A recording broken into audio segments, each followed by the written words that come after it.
Nepal's Home Minister vows stronger legal frameworks to prevent serious crime, says probe underway over minors' rape case.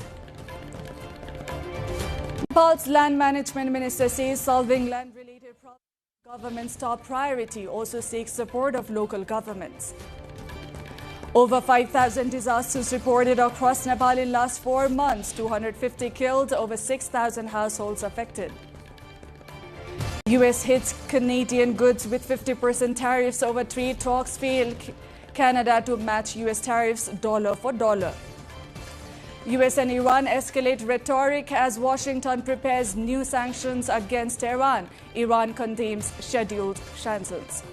And Nepal suffers second straight defeat in top T20 series, loses to Bangladesh by 9 wickets.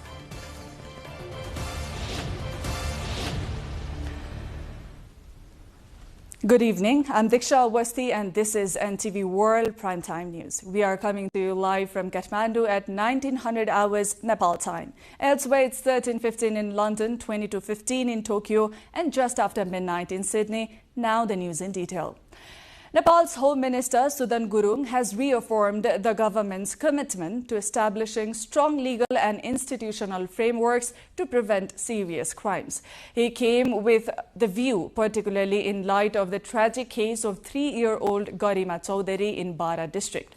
Gurung expressed deep sorrow over the incident and emphasized the government's dedication to achieving justice, stating that the mission extends beyond punishing the perpetrators to creating a safer environment for women and children in the country.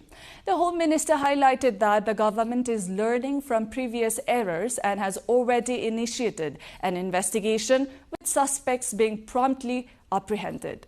Furthermore, Home Minister Gurung announced that an inquiry is underway regarding a police officer's potential negligence during the initial response to the case, ensuring accountability within law enforcement.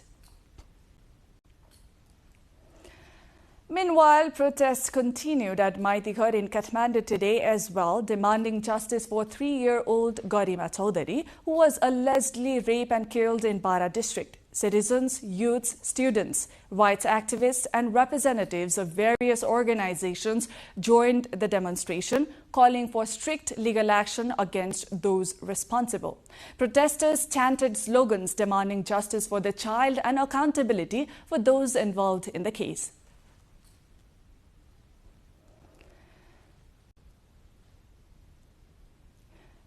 Nepal's Minister for Land Management, Cooperatives, Federal Affairs and General Administration, Pratibha Raul, has called for the support of the local level governments to resolving the land-related problem currently on the government's top priority. At a program organized in Thangadi of Kailali in western Nepal, Minister Raul said that the government is fully prepared to provide the necessary facilitation and coordination for the distribution of land titles to unorganized settlers and landless families.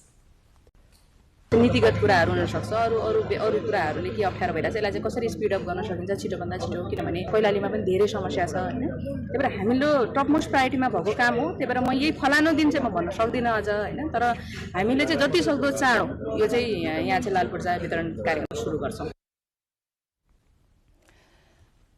Moving on, the long-shuttered Hetauda textile industry in central Nepal has moved closer to resuming operations, with the government preparing to restart full-scale cloth production within the next few months. Meanwhile, Minister for Industry, Commerce and Supplies Gauri Kumari Yadav inspected the industry today and said the government's efforts to restart the factory are now beginning to take practical shape.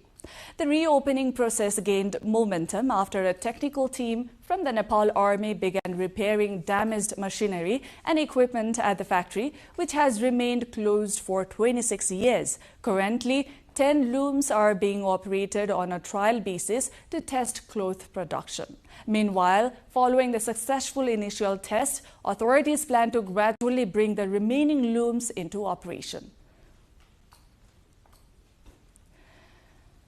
Time to go for a short breather. We shall be back soon with more updates. Stay tuned.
Welcome back. In the other news, the Sudar Pashchim provincial government has given a full shape to its cabinet after 3 ministers and 2 state ministers took oath of office. Chief Minister Khagaraj Bhatta, who was appointed to the post on August 14, appointed 3 ministers and 2 state ministers on Friday night. Prakash Rawal, Om Bikram Bhatta and Khushiram Dagauria Tharu have been appointed as ministers, while Janaki Kuwar and Indira Giri have been appointed as state ministers. Next, the Nepal School Employees Council has decided to suspend its planned protest after the government announced a monthly salary hike of 5,000 rupees for school employees. In a joint statement released today, Council President Gangaram Tiwari and General Secretary Santinath Yogi expressed their appreciation for the government's decision. However, they also emphasized the need to address the important issues for school staff, such as improved services and facilities, opportunities for professional development, social security, necessary staffing, and permanent management. As part of the government's decision, the wage subsidy for early childhood development facilitators, school employees, and school helpers has been raised by 5,000 rupees per month. More than 5,000 disaster-related incidents have been reported in different parts of the country in the past 4 months, which has taken the lives of 250 individuals. During the period, a total of 5,014 disaster incidents have occurred, where 1,607 have been injured, while 8 persons remain gone missing. According to the National Disaster Risk Reduction and Management Authority, 6,272 families have been affected by disasters during the period.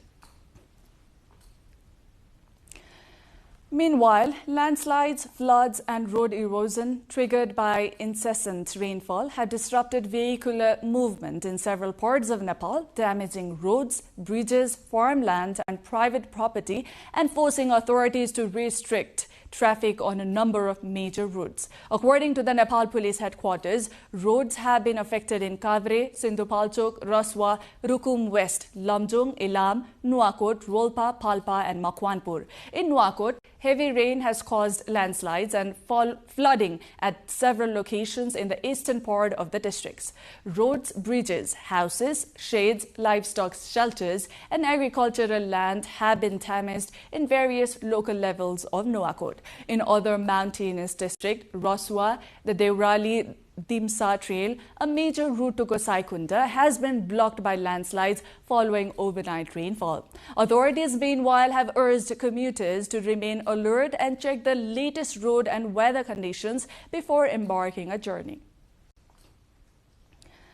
Moving on, tourist activity is surging in Nepal's only hunting reserve, Dhorpatan, as the area attracts growing numbers of domestic and international visitors drawn by its scenic landscapes, natural beauty, and peaceful surroundings. Once known mainly as a hunting destination, Dhorpatan is now emerging as a popular tourism hub in Western Nepal. Rojina Rai with our local correspondent Kiran Acharya from Baglung brings the report. Dhorpatan of Baglung has emerged as a vibrant tourist destination with its hillside covered in colorful wildflowers, locally known as buki, during the monsoon season. The blooming meadows, vast grazing lands, herds of livestock and snow-capped mountains have created a striking natural landscape, attracting an increasing number of domestic and international tourists. Once known mainly as a local attraction, Dhorpatan is now gaining recognition as a promising ecotourism destination. Visitors come here to enjoy the scenery, capture photographs and videos, share their experiences on social media, and spend time in the peaceful mountain environment. Tourism entrepreneurs say around 3,000 to 4,000 tourists visit Bukipatan every day during the peak flowering season. एकदमै राम्रो छ ठाउँ चाहिँ उसले पनि हेर्ने हो भने चाहिँ एकदमै राम्रो रमाइलो छ पाटनहरु यताउता सबै कुरा हेर्दाखेरि यहाँको सिनहरु एकदम राम्रो लाग्यो सबै कुराहरु यहाँको चाहिँ फुलहरु पनि राम्रो फुलेको देखियो The monsoon season adds to Dhorpatan's appeal as colorful flowers spread across the hills, while the cool mountain weather offers visitors a refreshing experience. The tourism sector believes visitor numbers could increase further if hotel and homestay facilities are expanded, communication services improved, and access to the area made easier. Meanwhile, Homendra Gharti says greater attention from local and provincial governments could help attract more tourists and establish it as a major tourism destination.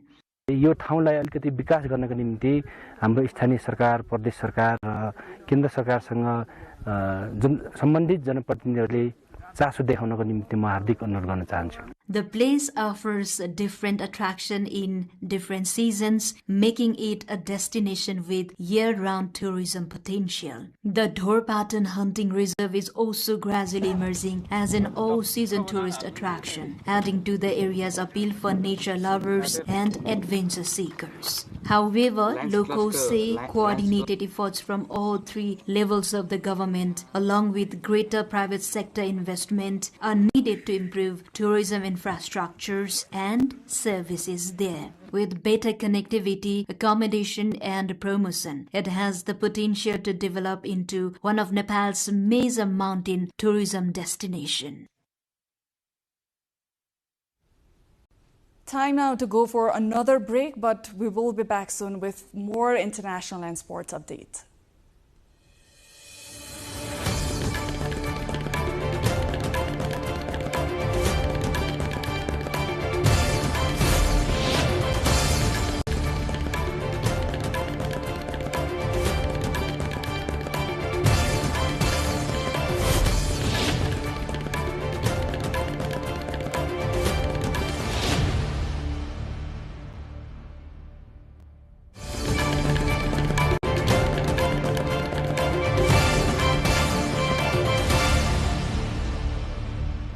Welcome back in the international update. A fresh wave of U.S. tariffs on a wide array of Canadian goods has come into effect from today after a last-minute breakdown in trade talks. Announcing the suspension of negotiations shortly before the Friday night deadline, Canadian Prime Minister Mark Carney said he would impose reciprocal tariffs on U.S. goods dollar for dollar. Carney said last-minute changes in the U.S. proposed terms were unfair, uneconomic, and called into question the reliability of any deal. Trade negotiators had been engaged in intense talks since July after President Donald Trump threatened to impose a 50% levy on nearly $20 billion of Canadian imports by 19 August.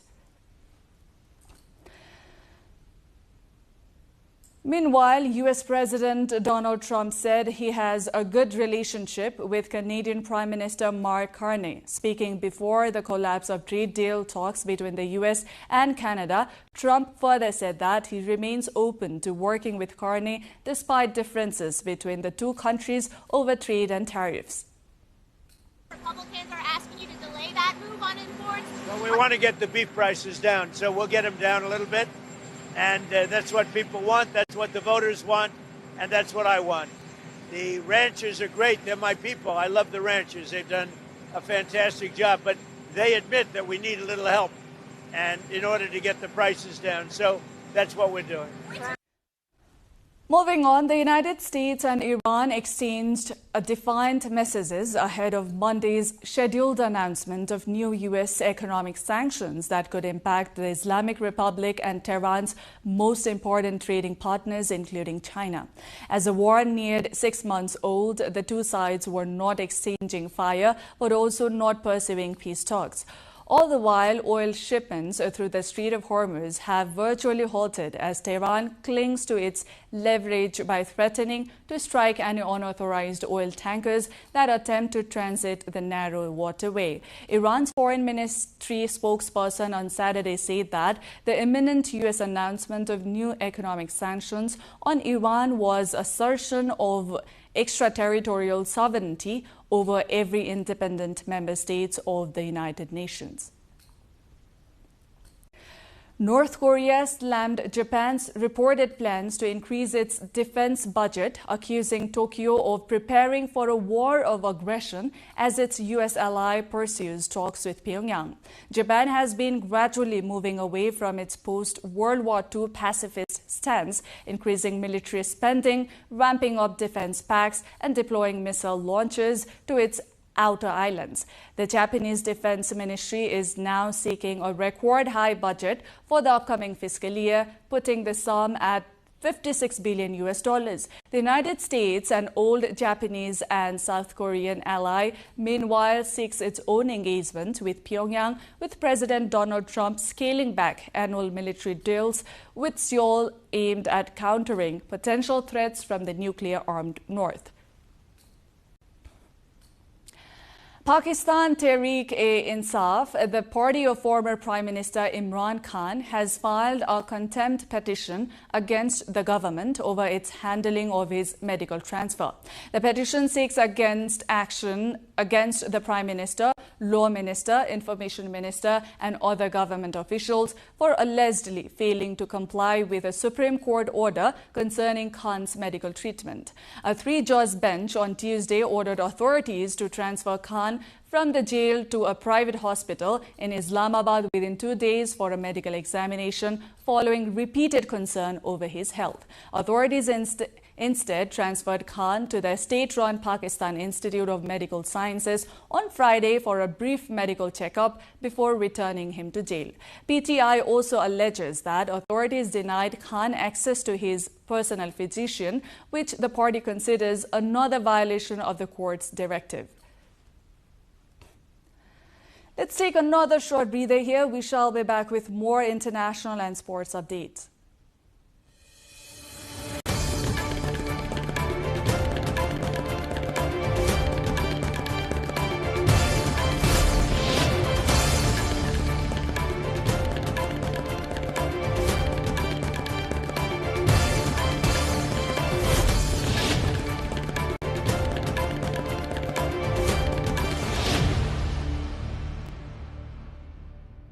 Welcome back. In the other international news, TikTok has agreed to pay $400 million to the US to end a lawsuit alleging its platform violated children's privacy, marking one of the largest ever settlements over the issue. The deal stems from a 2024 suit by the US Department of Justice under former President Joe Biden, alleging TikTok and its parent company, ByteDance, collected vast amounts of data on millions of users under the age of 13. Doing so was against the Children's Online Privacy Protection Act, COPPA, a federal law enacted in 2000. It is the same law that dozens of U.S. states are now suing Meta over. Other companies to have paid penalties to the U.S. government for COPPA violations include Google's YouTube, which in 2019 paid $170 million, and Epic Games, which in 2022 paid $275 million. A 53-year-old elephant injured and rescued from floods in northeastern India has been airlifted to a wildlife rescue and rehabilitation facility in Gujarat for specialized treatment and hospital care. The elephant was rescued from the flood-affected region after sustaining injuries and was transported by air to the facility, where it will receive medical attention and rehabilitation. The facility, named Vantara, founded by Anant Ambani, son of Indian billionaire Mukesh Ambani, houses more than 260 Asian elephants and operates what it describes as the world's largest dedicated elephant hospital. The transfer comes as flood-affected areas in northeastern India continue to pose risks to wildlife, with rescue operations required to move animals from vulnerable habitats to safer locations. Hot air balloons took to the skies over Ecuadorian capital Quito as part of the 5th edition of the International Hot Air Balloon Festival. Crews from Mexico, Brazil and Ecuador are participating in the festival, which is being held at the Mitad del Mundo complex, a major tourist attraction. The event features balloon fights and brings together crews from across the region, offering spectators an opportunity to watch the colorful balloons rise over the landmark site. The festival is also expected to promote tourism and highlight Ecuador as a destination for international visitors. A wetland in eastern Turkey is drawing increasing attention for its rich bird life and potential as an international destination for bird watching and nature tourism. The area provides habitat for more than 100 bird species. The species include the European roller, European bee-eater, and black-headed yellow wagtail, as well as numerous other resident and migratory birds. Experts say protecting the marshlands, water resources, and natural habitats is essential to preserving biodiversity and maintaining safe breeding and feeding grounds for birds and other wildlife.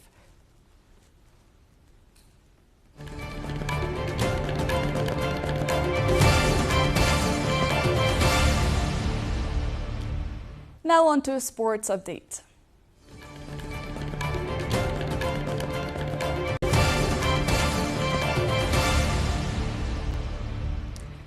Nepal A suffered its second consecutive defeat in the ongoing top-end T20 series underway in Australia as it lost to the Bangladesh high-performance team by 9 wickets. Chasing a modest target of 100 runs, Bangladesh reached the target in just 10.2 overs, losing only 1 wicket. Earlier, after losing the toss and being asked to bat first, Nepal managed just 99 runs for the loss of 9 wickets in their 20 overs. Kushal Gurtel was Nepal's top scorer with 46 runs, while Bipin Khatri contributed an unbeaten 11 and Vijan Dhakal scored 10 runs. Nepal's weak batting once again proved to be its biggest weakness, repeating the struggles from Friday's opening match against anti-strike, which Nepal also lost. Nepal will face the Hobart Hurricanes Academy in its third match of the tournament on Monday. The Nepal Squash Satellite Tournament, featuring a professional squash competition, has kicked off from today at the Squash Covered Hall in Sadabato of Lalitpur.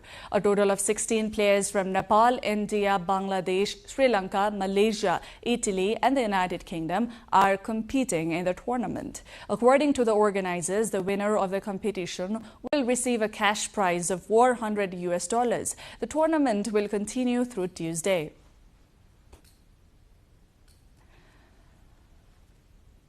The second World Humanoid Robot Games has opened in Beijing, bringing more than 2,000 robots from 600 teams to compete in 51 events that push the limits of humanoid technology. This year's athletic competitions have introduced new high-intensity events, including long jump, weightlifting, tug-of-war, and table tennis, all of which serve as ultimate tests of a robot's brain, cerebellum, physical structure, and core components. In addition to athletic events, the Games also features scenario-based competitions spanning 9 fields, including home services, hospitality, and logistics, demonstrating the application potential of humanoid robots in everyday production and life. The first World Humanoid Robot Games had attracted 280 teams and over 500 humanoid robots from 16 countries.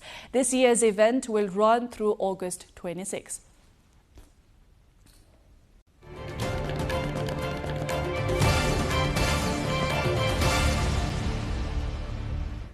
This brings us to the end of this edition, but before we say goodbye, here's a quick reminder of top stories. Nepal's Home Minister vows stronger legal frameworks to prevent serious crimes, says probe underway over minors' rape case. Nepal's Land Management Minister says solving land-related problems and government's top priority, also seeks support of local governments. Over 5,000 disasters reported across Nepal in last 4 months, 250 killed, over 6,000 households affected. U.S. hits Canadian goods with 50% tariffs and trade talks fail. Canada to match U.S. tariffs dollar for dollar. U.S. and Iran escalate rhetoric as Washington prepares new sanctions against Tehran. Iran condemns scheduled sanctions. And Nepal suffers second straight defeat in top-end T20 series, losses to Bangladesh by 9 wickets.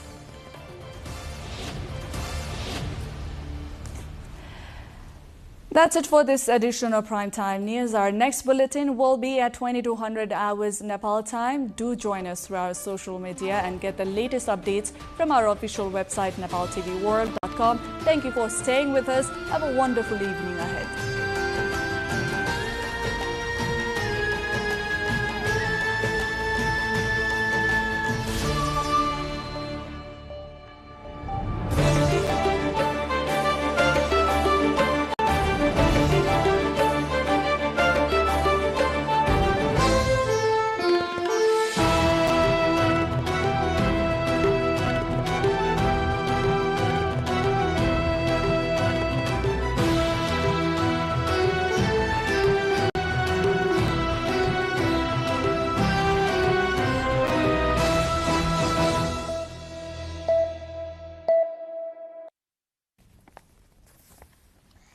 Welcome to the studios of NTV World in Kathmandu, Public Service Broadcasting PSB Nepal's new initiative to make Nepal more visible and audible to the global audience. Welcome on board.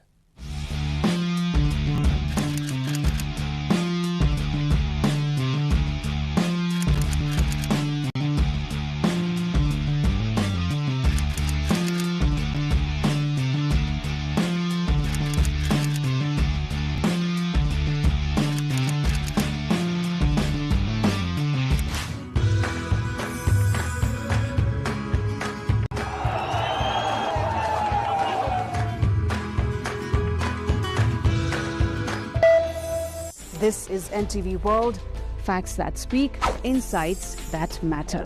Telling the stories of a changing planet. NTV World, Nepal's perspective to the world. Exploring the heartbeat of Nepali creativity. This is NTV World. The power of story shaped by technology. NTV World. Unearthing Nepal's hidden heritage. Discovering the timeless Nepal. Telling stories that endure across centuries, where culture breathes, stories bloom. When the world moves, we make a sense of it. NTV World. Taste of Nepal. Every recipe, every flavor tells the story. Journalism in the digital age. Fast, focused, verified. Stories hold power. Stories reflecting life. Stories of the hinterlands. Reporting for NTV World. This is NTV World. Welcome to News Hour. This is NTV World. Welcome to Primetime News. One story at a time. Crossing borders, connecting voices, where Nepal meets the world in dialogue. This is NTV World, Nepal's perspective to the world. Voices that connect Nepal to the world, bringing perspective, region and relevance to every story. NTV World, Nepal's perspective to the world. Stand by. Mic is on. 3, 2, 1, cue. We are NTV World.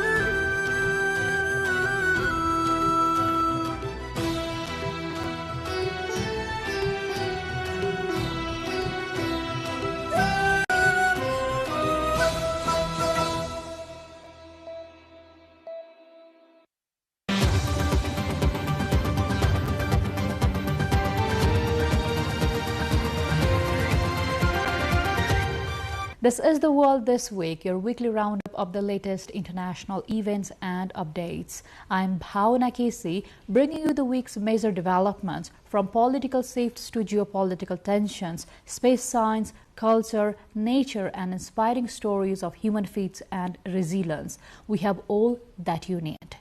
We begin in Pakistan, where the country's former Prime Minister is back behind the bars following a court-ordered medical examination. Pakistan's former Prime Minister Imran Khan has been sent back to prison after doctors declared him medically fit following a hospital examination ordered by the Supreme Court.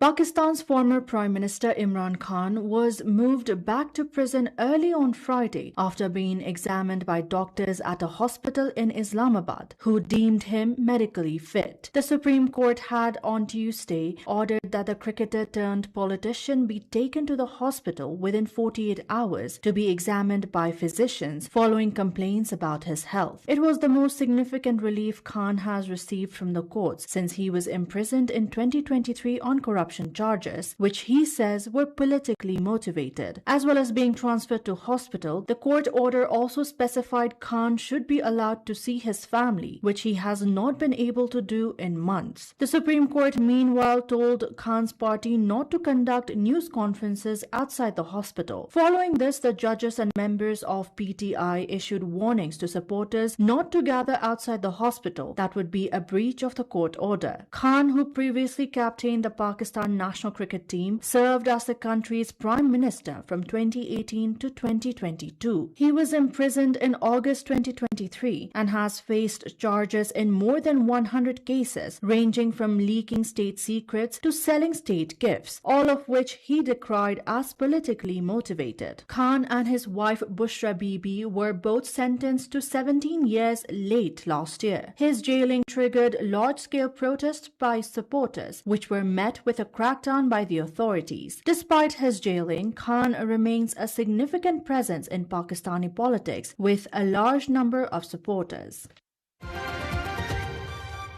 In other major development from South Asia, Bangladesh has elected Mirza Fakhrul Islam Alamgir as its new president as the country continues its political transition following Sheikh Hasina's ouster. Bangladesh's parliament has elected Mirza Fakhrul Islam Alamgir as the country's 23rd president, giving the veteran Bangladesh Nationalist Party leader the largely ceremonial post after the resignation of Muhammad Shahabuddin. 78-year-old Alamgir won 255 votes, beating opposition candidate Oli Ahmed, who received 88 votes. The election was the first contested presidential poll in Bangladesh in 35 years. The presidency is largely ceremonial, but the president serves as the head of state and commander-in-chief of the armed forces. His election follows the resignation of Muhammad Shahabuddin last month before the end of his 5-year term. Shahabuddin, who had served as a president under Sheikh Hasina's Awami League government, stepped down citing health reasons. The change comes as Bangladesh continues to deal with the political fallout from the 2024 protest that brought down Sheikh Hasina's government. Hasina fled to India and now faces serious legal proceedings in Bangladesh. She has recently said she intends to return to the country, raising the prospect of another major political confrontation. Alamgir, a longtime BNP leader and former opposition figure under Hasina's rule, now takes the presidency as the BNP holds a strong majority in parliament and Tariq Rahman serves as the prime minister. His election marks another major step in Bangladesh's political transition following the fall of Hasina's 15-year rule.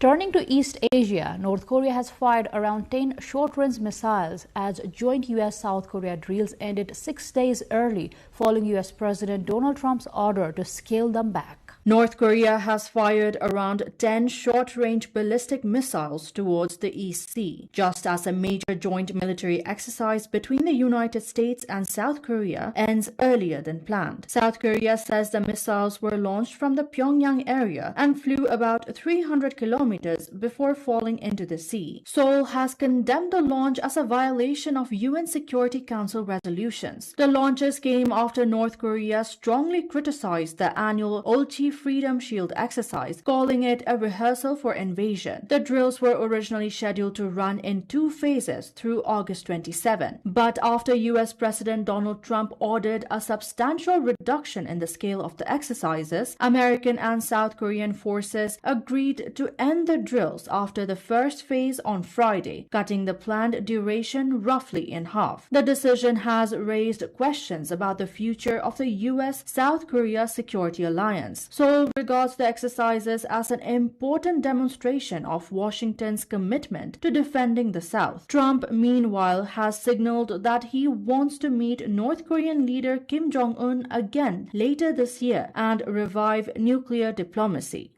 And I know Kim Jong-un very well, and he's going to be fine. As long as we have a smart president, he's going to be fine. If we have a dumb president, then he's probably not going to be so fine. Yeah, I will be. But Pyongyang has rejected the latest U.S. gestures as insufficient. For South Korea and its allies, the latest missile launches underline the dilemma. Washington wants to reopen diplomacy with Pyongyang, while Seoul must maintain military readiness against a continuing North Korean threat. We turn to the Middle East, where Israeli settlers have returned to a West Bank settlement evacuated 21 years ago, as Israeli government pushes ahead with an expanded settlement program. About 30 Israeli families arrived at Kadim on Thursday after the settlement was officially reopened, according to a regional settlers council. Kadim, located on a hillside near the Palestinian city of Jenin, was among 4 settlements dismantled in the northern West Bank in 2005. The move was part of Israel's unilateral disengagement plan, which also removed all Israeli settlers and soldiers from the Gaza Strip. The Israeli government at the time said the northern West Bank settlements were isolated and costly to protect. Kadim is now the last of 4 those settlements to reopen.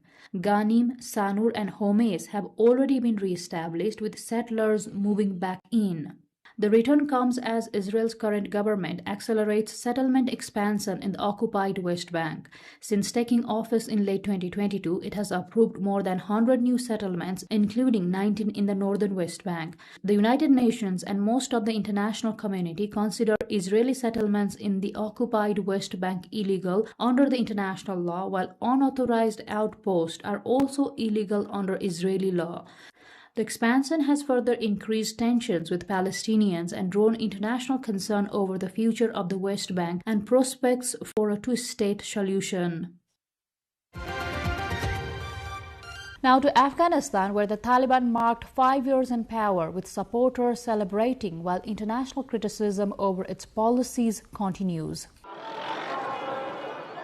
Hundreds of Afghans gathered near the former U.S. Embassy in Kabul to mark 5 years of Taliban rule, dancing to patriotic music, waving flags, and taking selfies. The gathering comes 5 years after the Taliban seized control of Afghanistan in August 2021, following the withdrawal of U.S. and other foreign forces and the collapse of the previous Afghan government. The anniversary is being marked by Taliban supporters as a display of national pride, while the group continues to face international criticism over its policies and governance. Since returning to power, Taliban authorities have imposed strict restrictions on women and girls, including severe limits on access to secondary and higher education and employment. The restrictions have drawn condemnation from the United Nations and human rights organizations, which have repeatedly called on the Taliban to reverse policies that exclude women and girls from public life. Despite the criticism, some people attending the anniversary celebration said they support the Taliban and believe the group has brought greater security and stability after decades of war. The former U.S. Embassy, once a major symbol of Washington's presence in Afghanistan, provided a striking backdrop to the celebrations as the Taliban marked a milestone that remains deeply contested both inside and outside the country. 5 years since the takeover, Afghanistan continues to face major economic and humanitarian challenges, while the Taliban government remains diplomatically isolated and unrecognized by most of the countries. And in London, thousands gathered to honor Jason Ardern as his death fuels debate over racism, media scrutiny, and academic pressure. Jason, my brother, Jason, my friend. Look down and see the love for you. Tens of thousands of mourners gathered in London's Trafalgar Square on Monday for a vigil honoring former Cambridge University professor Jason Ardern, who died after weeks of intense media scrutiny over allegations of plagiarism. Many attendees dressed in black and carried flowers and signs including Rest in Power Professor Jason Ardai and Stop Racist Media Now. The vigil was organized by Stand Up to Racism, with speakers and mourners accusing the media of subjecting Ardai to sustained and racist pressure. 41-year-old Ardai became Cambridge University's youngest black professor when he was appointed in 2023. He was found dead at his home in South London on Friday, 2 weeks after resigning from his position at the university. UK's Metropolitan Police described the death as unexpected but said it was not believed to be suspicious. The cause of death has not been made public. The vigil followed controversy over allegations that Ardai had plagiarized sections of his 2015 doctoral thesis and embellished elements of his personal biography. Ardai denied the allegations. Liverpool John Moores University, which awarded Ardai his doctorate, said it had cleared him of plagiarism. Cambridge had initially dismissed the allegation as a vile campaign aimed at undermining his credibility, but later opened a review of his appointment amid the continuing controversy. Ardai resigned from Cambridge on August 5, saying the relentless accusations had taken a profound toll on him and his family. His family has since condemned what it described as a campaign of sustained abuse against the academic. Speaking at the vigil, UK's Member of Parliament Dawn Butler said the controversy reflected long-standing concerns about racism and media treatment. Martin Luther King said, "If you're not careful, the newspapers will have you hating the people who are being oppressed and loving those who are doing the oppressing." This battle hasn't changed. It's just the method and system that is different.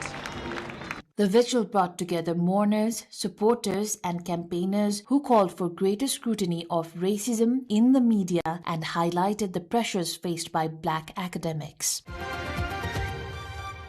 We now look beyond the Earth, where Chinese astronauts are conducting experiments to understand the effects of long-duration space flight on the human body and mind. China's Shenzhou 23 astronauts have spent more than 80 days aboard the Tiangong space station, where they have advanced a broad slate of scientific experiments and operational training drills over the past week as the mission progresses steadily. The crew completed in-orbit electroencephalogram EEG tests and behavioral experiments of the microgravity intuitive physics project, examining how prolonged space flights affects astronauts' brain functional networks and their ability to form intuitive physical representations. They also collected and processed blood samples for research programs, including bone metabolism, interactive regulation, and space integrative omics, supporting studies on the changing patterns of the human skeletal nervous and other physiological systems during long-duration space flight. In addition, kinematic characteristic experiments were conducted to provide support for ergonomic design and evaluation. In the field of physiological and behavioral research, the trio finished an emergency decision-making capability assessment and an in-orbit emotional state test, part of ongoing work to track changes in crew performance and mental status throughout long-term on-orbit missions. The astronauts pushed ahead with scheduled in-orbit training and emergency drills to reinforce their operational skills and response readiness. China launched the Shenzhou 23's crewed spaceship on May 24. The mission includes a one-year in-orbit study designed to gather data for future long-duration human space missions. In Turkey, a 70-year-old retiree is turning discarded walnut shells into intricate miniature works of the art. A 70-year-old man in western Turkey has turned discarded walnut shells into miniature works of art, transforming an everyday waste product into detailed handmade figures. Suleiman Yücel began making the creations as a retirement hobby 14 years ago and now produces more than 120 different designs, including people, animals, vehicles, and musical instruments. Yücel also accepts custom orders, creating miniature figures representing professions such as doctors, lawyers, and painters. He displays his creations at a local stall where the intricate pieces attract visitors impressed by the patience and creativity involved. For Uzel, the craft has become more than a pastime, giving discarded walnut shells a new purpose while allowing him to turn his imagination into art. His work shows how simple discarded materials can be transformed into meaningful art through creativity, patience, and skilled craftsmanship. From an art made from everyday waste, we turn to the natural world, where scientists have identified a new frog species in Costa Rica, but its unusual habitat can also put it at the risk. A newly identified frog species in Costa Rica has been found thriving in an unlikely habitat, coffee plantations, while at the same time facing growing risk from the chemicals used to protect the coffee crops. The small amphibian, measuring less than 4 centimeters in length, was discovered in Costa Rica's Central Pacific region, an area known for its rich biodiversity and extensive coffee cultivation. Researchers say the frog has adapted well to the vegetation surrounding coffee plantations, where it can be found among leaves and dense undergrowth. Its distinctive appearance makes it relatively easy to identify, with large, irregular dark spots covering its back and striking golden-orange markings on its limbs. But scientists warn that the species' dependence on agricultural landscapes could also expose it to serious environmental threats. Agrochemicals, including pesticides and other crop protection products, are widely used in coffee production and can contaminate soil and water sources that amphibians depend on. Because frogs have highly sensitive skin and are particularly sensitive to the changes in their environment, researchers say exposure to agricultural chemicals could pose a significant health threat to the newly identified species.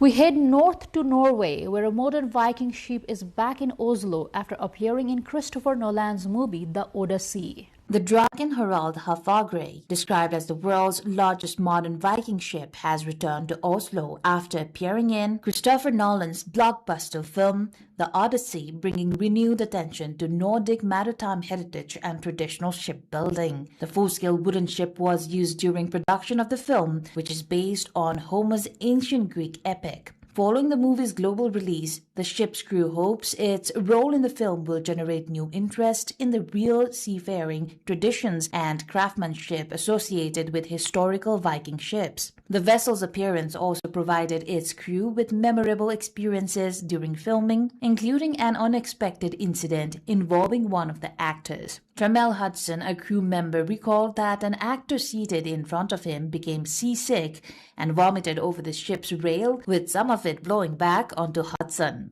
One of the actors who was sitting in front of me got seasick and threw up over the rail.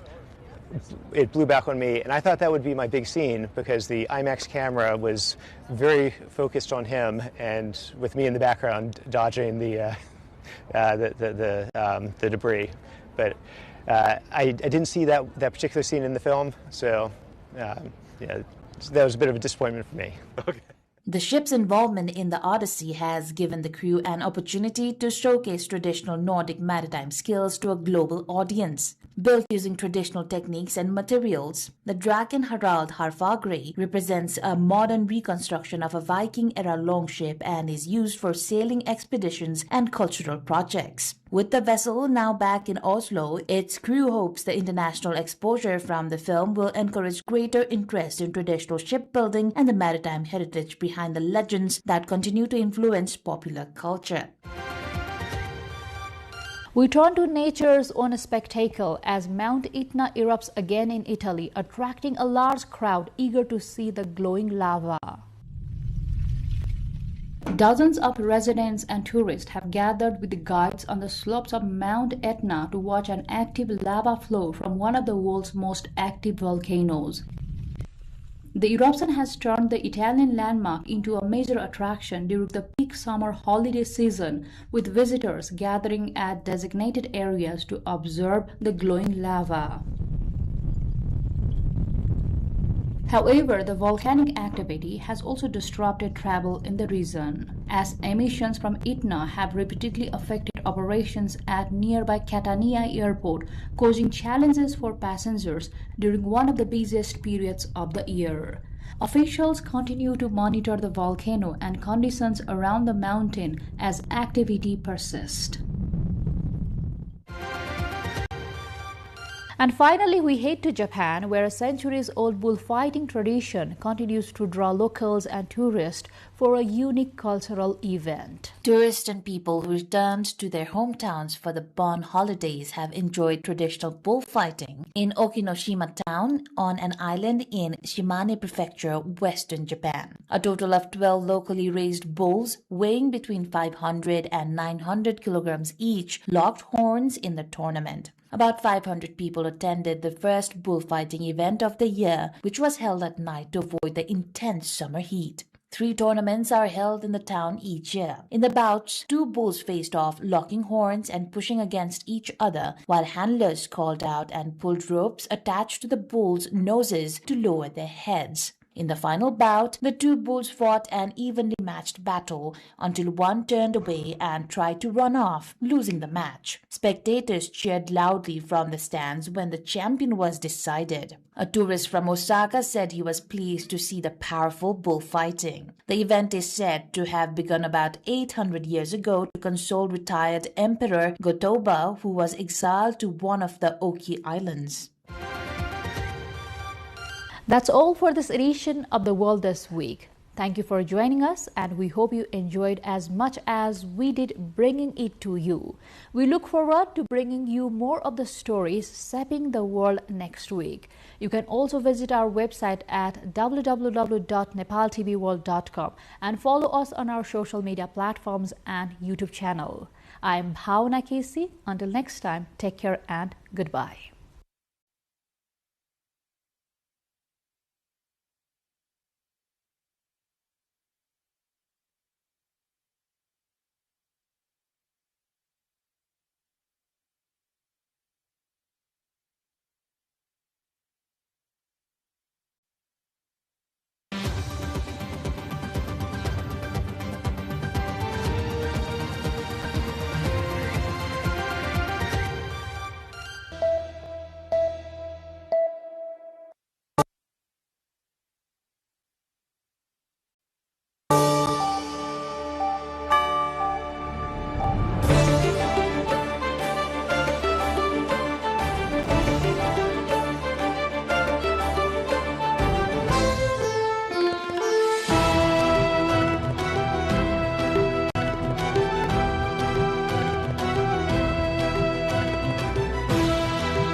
The first space is your home.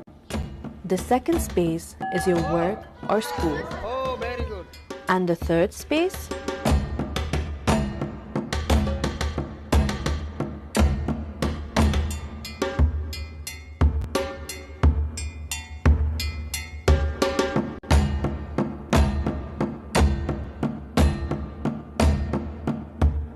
It is a place for your social life to actually unfold.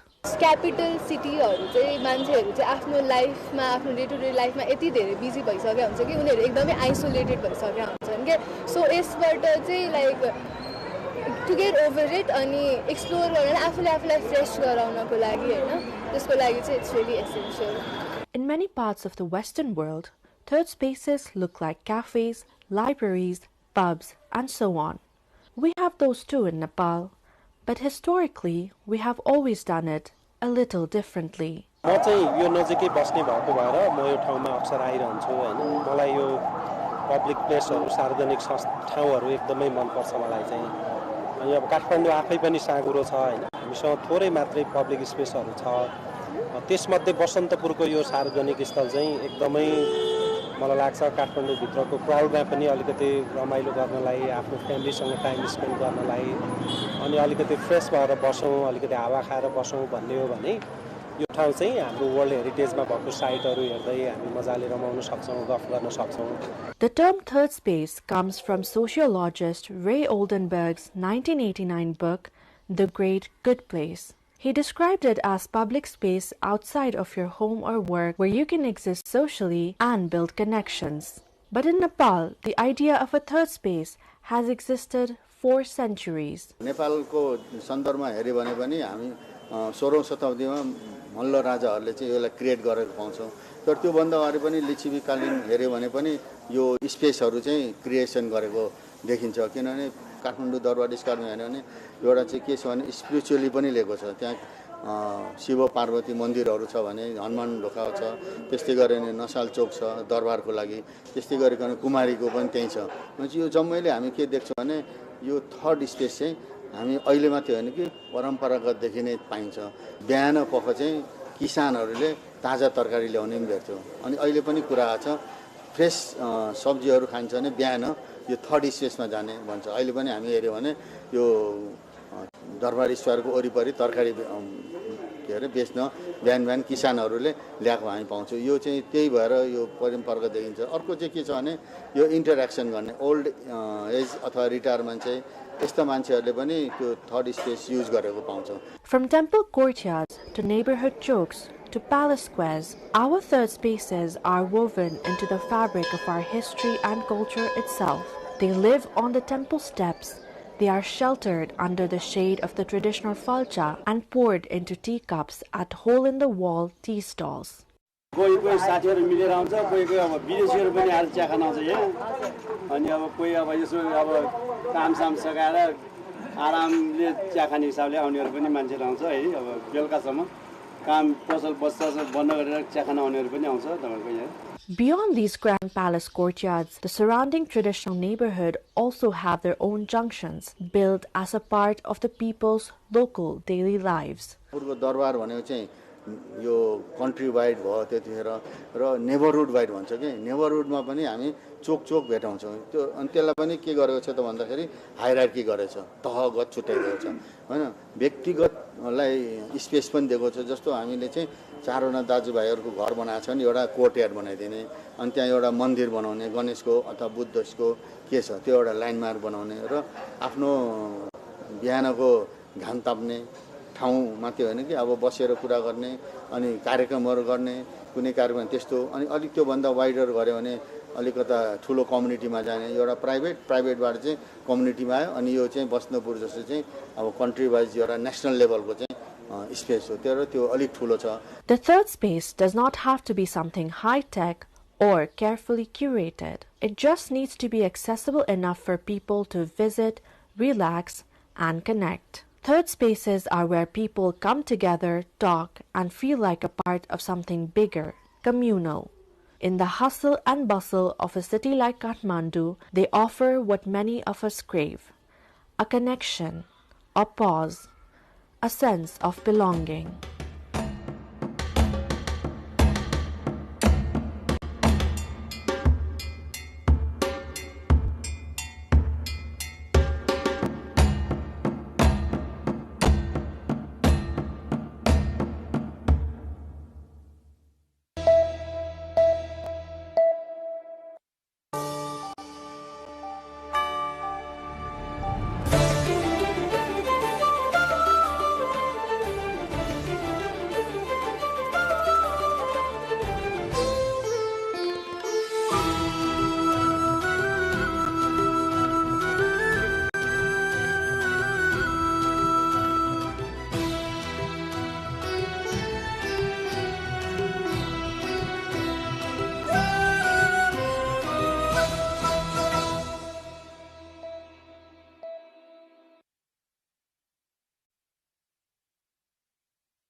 As global geopolitics continues to evolve, regional institutions are being asked to do more than fostering dialogue. They are increasingly expected to deliver stability, connectivity and shared prosperity. Against this backdrop, the Bay of Bengal is re-emerging as one of Asia's most strategically significant regions, placing renewed focus on regional cooperation. Welcome to Geopod. I am Shivani Thapa Bosnian. At the heart of that conversation is BIMSTEC, a regional organization bringing together 7 countries across South and Southeast Asia, representing nearly 1.8 billion people and an economy approaching some $5 trillion. Joining us today is its Secretary General, a distinguished diplomat whose career has spanned more than 3 decades across some of the world's most consequential diplomatic capitals, His Excellency Indramani Pandey. Your Excellency, welcome to Geopod. Thank you so much. Thank you for inviting me to Geopod. Your Excellency, your visit to Kathmandu comes particularly at a very interesting moment to Nepal and the wider region. So, what makes this visit significant from BIMSTEC's perspective? The purpose of this visit was to have an opportunity to meet with Honorable Foreign Minister and also Honorable Minister for Culture, Tourism and Civil Aviation, the sectors in which Nepal leads. And basically, I was looking for an opportunity to brief the new leadership of Nepal about what is BIMSTEC's agenda, the areas where we are cooperating, the progress that we have made, and seek their guidance, seek their support for future work. What did you grasp from these engagements? I'm very encouraged by a very, very positive response from both the ministers whom I called on. They expressed the firm commitment of the government of Nepal to continue to work together with other member states of BIMSTEC for strengthening this organization, for expanding cooperation under BIMSTEC. And there was assurance by the Honorable Minister for Foreign Affairs himself that Ministry of Foreign Affairs will continue to render its full support to make BIMSTEC a successful regional organization. Similarly, Honorable Minister for Culture, Tourism and Civil Aviation expressed support for the initiatives that our member states have been taking to strengthening cooperation in these very important areas. He underlined actually the importance of relations among the people, particularly engaging our youth, engaging student communities, engaging academic communities, and we discussed some of the ways in which we can strengthen cooperation in these areas. So my courtesy calls on both honorable ministers was very useful.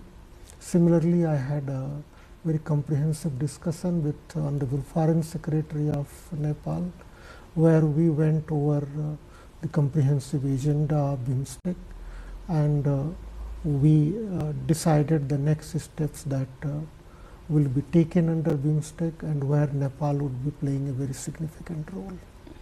How intensively, Your Excellency, was the role of Nepal within the BIMSTEC? How intensively was this discussed during this meeting? The discussion focused on the importance of regional cooperation. In fact, the growing importance of regional cooperation in the current geopolitical context, and there was firm affirmation of the importance that Nepal continues to attach to BIMSTEC. It was underlined that Nepal has always believed in multilateral diplomacy, both at the global level and at the regional level. And if we look at the key role that Nepal has been playing, it has always been very proactive globally and regionally in contributing to this platform. So for Nepal has been member of BIMSTEC for past 22 years, and I would like to underline that in these 22 years it has not only continued to support BIMSTEC but has played a very important role. Let's step back from the immediate purpose of your visit and take a quick look at the bigger picture. Now, diplomats are defining the current scenario as an inflection point for international relations. The assumptions, shaped largely post the Cold War era, from globalization to multilateralism, are being increasingly questioned. So, Your Excellency, how do you assess this international order vis-a-vis the geopolitical and economic dynamics? Where the fundamental changes to the rules-based international order. There are questions about continued relevance of that order. There are concerns about how this situation will evolve in future, what kind of geopolitical environment will face in future. So there are huge uncertainties and also unpredictabilities. So at this stage we find ourselves in a position where we cannot even predict how the situation is going to evolve. So it's a period where countries, while working multilaterally and bilaterally, are certainly concerned about how this order will shape in future and what kind of situation they will encounter. So even this kind of environment, that's what I have been trying to underline, that regional cooperation becomes even more important than ever. What, in your view, Your Excellency, do you think is the single biggest force reshaping this international relations today? Is it climate, technology? What is it? I think some of the geopolitical developments, together with the abiding challenges that we are facing due to climate change, also technologies that are reshaping the way we interact, the way we do business, the way our societies have been interacting. So, for example, artificial intelligence together with digital technologies. So these transformations are taking place at the same time when international order is under stress. So countries find themselves in a situation where they find that not only geopolitics, geoeconomics, geostrategic environment, their ability to engage in external trade, everything is under stress. So these are very complex challenges, and all these challenges interact with one another and make sometimes even more complex. How do you think regional institutions remain effective and at the same time relevant in an increasingly complex geopolitical environment? One of the characters of this increasingly complex geostrategic environment is that it's not easy to build consensus. So that's why multilateral institutions at the global level are facing challenges on how to build consensus, how to build convergences, find ways to cooperate. But when we look at a group of countries in a specific region, then they have opportunity to work together, because it's easier to build consensus, find convergences when you have a small number of players in the room. For example, under BIMSTEC we have 7 countries. So when 7 countries are meeting together, it's much easier to find convergences and build consensus than when you have more than 195, 96 countries meeting together. So that is why regional cooperation has become more relevant. Also, if I could underline, some of the challenges which we are facing now related to energy security, food security, disruptions in supply chain, we can find answers regionally working together. So that's why I believe cooperation under BIMSTEC becomes even more relevant today than it ever was. Around the world, institutions like the United Nations and the WTO are facing increasing pressure, while regional groupings are becoming more active. Now, do you see regional organizations complementing multilateralism, or gradually filling the spaces where the global institutions are struggling? I see them as complementary because there is a lot of space for multilateral global institutions to continue to contribute within the limitations that they are facing, within the challenges that they are facing. And at the same time, there is a role for regional organization too. So regional organization in many areas can complement the role played by global institutions. For example, the World Health Organization plays a leading role in the health sector. But acting regionally, countries in a region can deal with some of the challenges in health sector which are regional in nature. So I see the role complementary rather than competing for space. In fact, even there is a scope for bilateral diplomacy. So I see bilateral diplomacy, regional diplomacy and multilateral leading to the same goal of countries working closely to deal with the shared challenges. Is political trust ultimately more important than institutional design? Institutions are designed to build political trust. So the success of the institutions that we create depends on political trust to a lot extent. And if member states agree together to build an institutions like BIMSTEC, they agree to work together under BIMSTEC, it in itself demonstrates that there is a trust among the member states that working together they will benefit in those specific areas that will actually contribute to their national initiatives, because countries on their own deal with their own security and developmental challenges.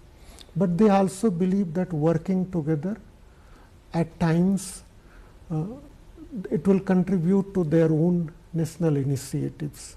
So that is where role for multilateral institutions and role for regional institutions comes into play. How do you view the growing strategic importance or significance of the Bay of Bengal region?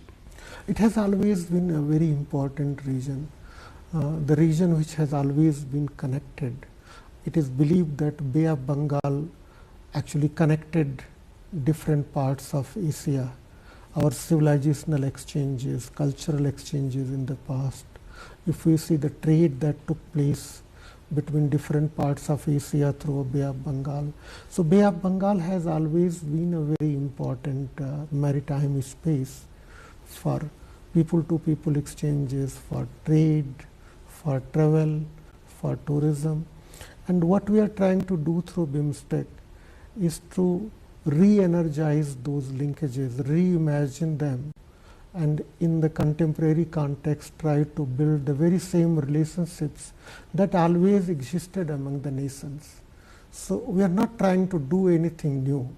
In fact, we are just reimagining what we used to do in the past with one another and finding ways to re-establish the very same linkages. There's also the other thing called Indo-Pacific. So how does one understand Indo-Pacific and the Bay of Bengal region? The Bay of Bengal is a very significant part of Indian Ocean, and when seen together with Indian Ocean and the Pacific Ocean, its importance grows even more.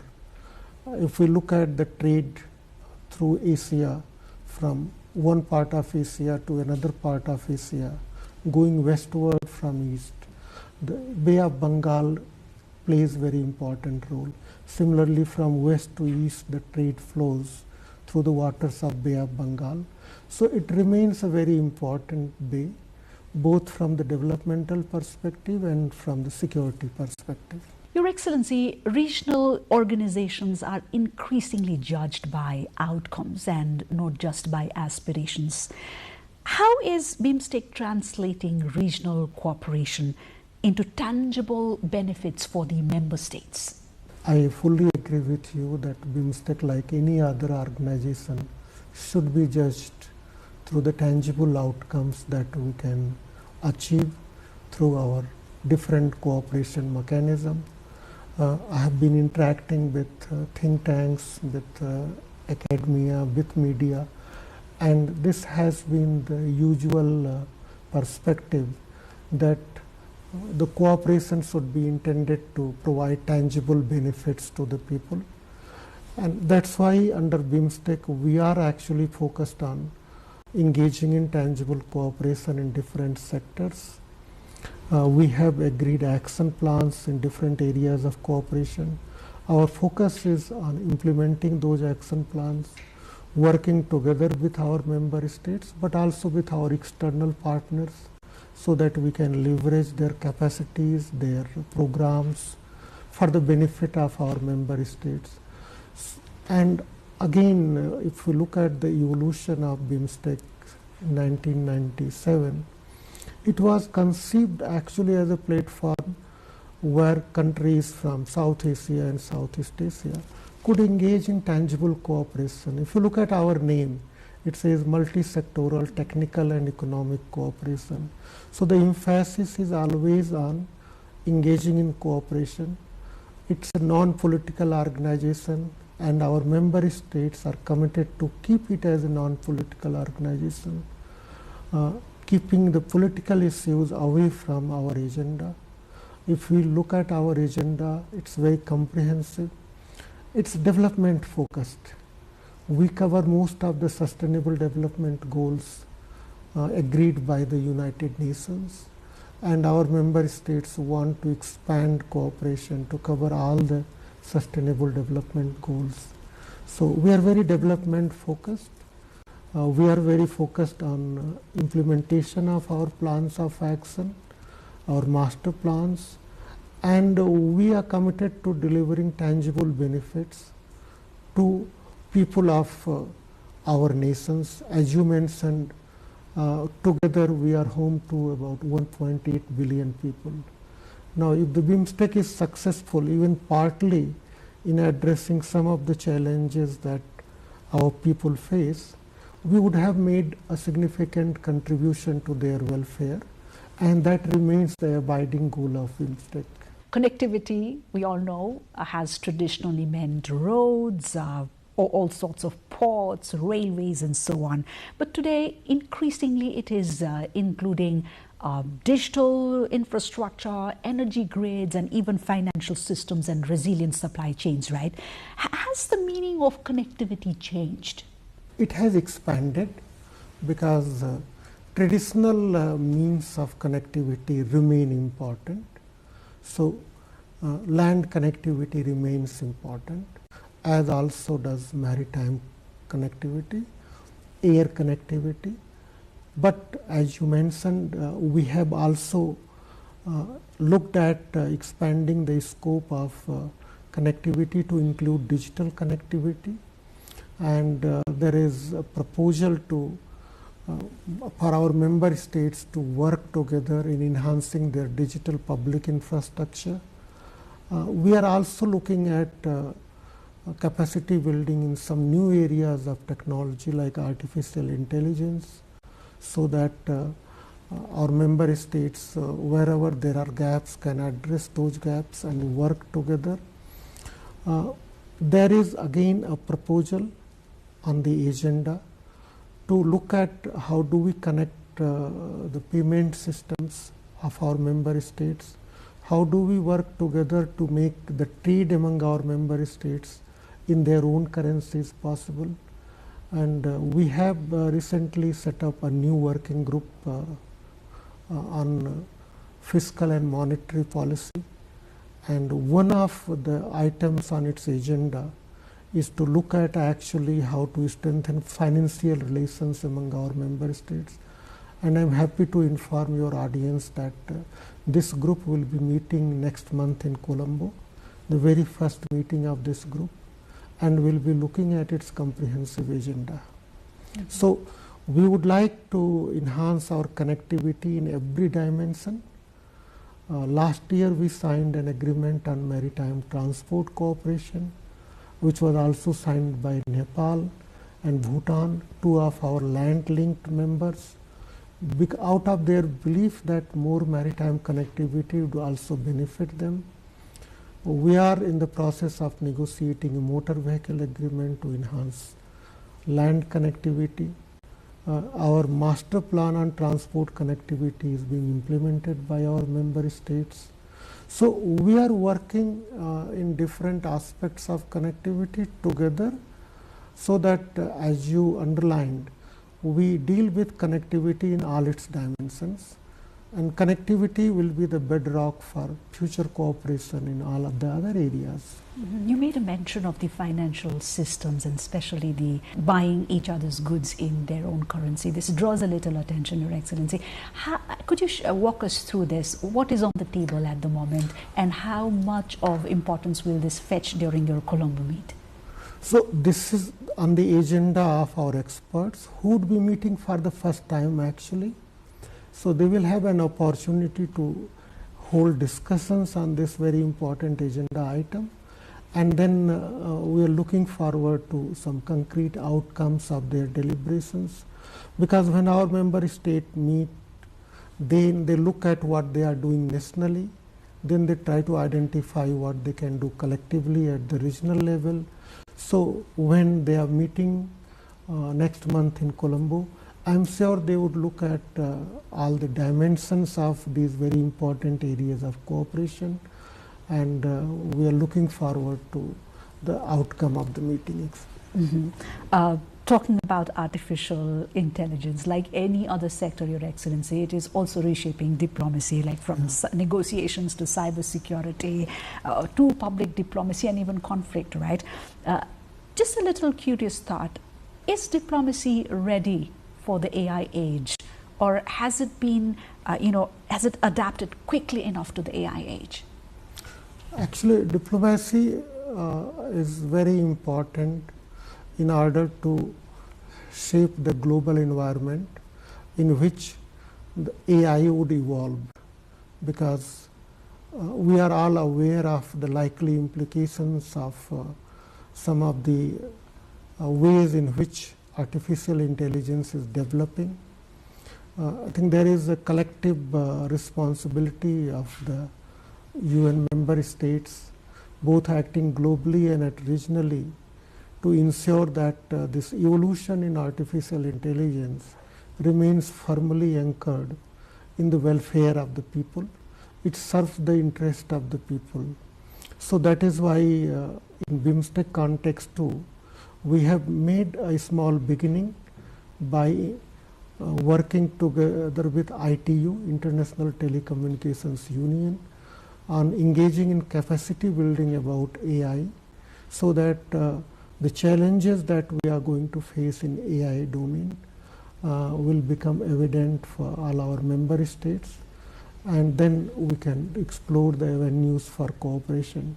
So the second BIMSTEC Digital Conclave, which will be held this year, is going to look at more closely on opportunities for cooperation in AI, and some of our member states have taken lead in looking at the frameworks that should govern artificial intelligence, the way it should evolve and the way it should serve the interest of people, should serve the interest of humanity. So for us, there is an opportunity to work together at the regional level. Security today extends certainly beyond military threats, right? So how do you think should regional organizations redefine security in the new environment? Actually, in BIMSTEC context, we have looked at different dimensions of security of our member states. Those threats to their security which are transnational in nature, where our member states feel that by working together they can benefit. For example, under the joint working group which deals with counter-terrorism and transnational crime, we have 5 different subgroups dealing with threats like cyber security, human trafficking. They're looking at financing of terrorism and money laundering. They're looking at how to deal with the phenomena of radicalization, which then contributes to terrorism. and also a separate subgroup which has been busy with negotiating conventions. So we have under BIMSTEC a convention on counterterrorism and organized crime, which covers also drug trafficking. We have a convention already signed by our member states dealing with mutual legal assistance in criminal matters. And there are 3 more conventions where the draft texts are being negotiated by our member states, dealing with human trafficking, extradition, and transfer of convicted persons. So we are trying to create both the legal environment in which our member states can cooperate. We have developed action plans in all these areas for our member states to work together. And at the recent meeting of our national security advisors, there was a comprehensive discussion about all the contemporary challenges to security which our member states feel. And then they talked about how we can work together in dealing with some of the emerging challenges to the security. So, in a couple of months, we'll have the first meeting of the BIMSTEC Home Ministers, who will be looking at security challenges faced by our member states in a very comprehensive manner, trying to identify the way forward for the future cooperation. So, we have not looked at security in its very narrow dimension. For example, under National Security Advisors mechanism, they have paid a lot of attention to maritime security and some other challenges which are there in the maritime domain, including things like maritime ecological environment, how we work together. So we have very specific frameworks for cooperation already agreed together with by our member states, and we continue to deliberate and discuss on how to move forward in future. This brings me to a context, a recent national context here in Nepal, Your Excellency, that one of the authorities made a mention, or rather a concern on national security, citing the increasing influx of asylum seekers from the region here in Nepal. How does BIMSTEC look at this transfer? Under BIMSTEC, we have so far looked at the phenomena of what we call human trafficking, which our member states feel that it poses a challenge in its different dimensions, and that's why there was a subgroup under the joint working group which was focused on human trafficking, and we have an agreed action plan to deal with that issue. We are in the process of finalizing the text of even a convention on dealing with various aspects of human trafficking. So it has been very much on the agenda, and we are even looking at opportunity to work together with our partner UN Organization for Drugs and Crime to deal with some of the transnational aspects of security challenges. So again, our member states, when they meet, they discuss together the challenges that they feel. There will be challenges that our member states deal with at the national level, and then there are challenges where they think they can work together and they will benefit from regional cooperation in those areas.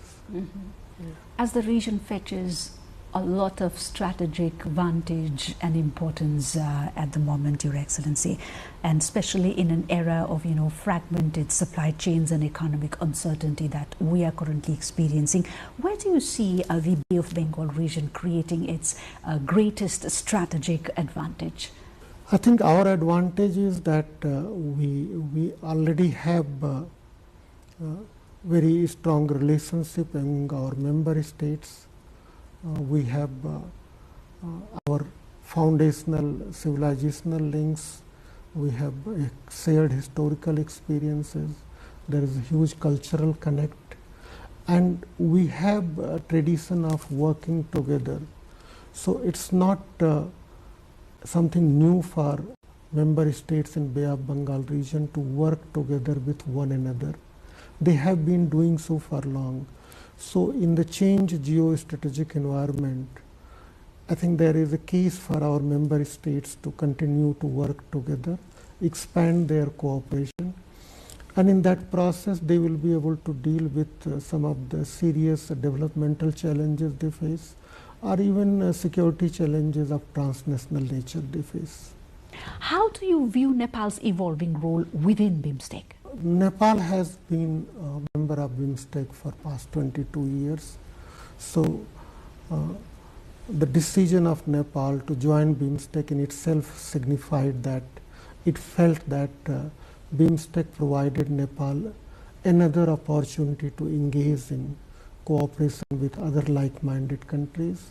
Also, BIMSTEC was conceived as an organization where countries from South Asia and Southeast Asia could work together, which would open up new opportunities for both countries from South Asia and from Southeast Asia. So that is where Nepal is very well placed to work with other member states under BIMSTEC to realize its developmental aspirations, developmental goals, and that's what it has been doing. Under BIMSTEC, we work on the basis of consensus. So our agenda has evolved with consensus of all the member states. All our mechanisms work under the same basis, that all the decisions that we take are taken together by all the member states. So member states are very comfortable under BIMSTEC to work together, because they know that its agenda has evolved with their concurrence, and success under BIMSTEC will contribute to their goals for development, for security, for prosperity of people, for peace in the region.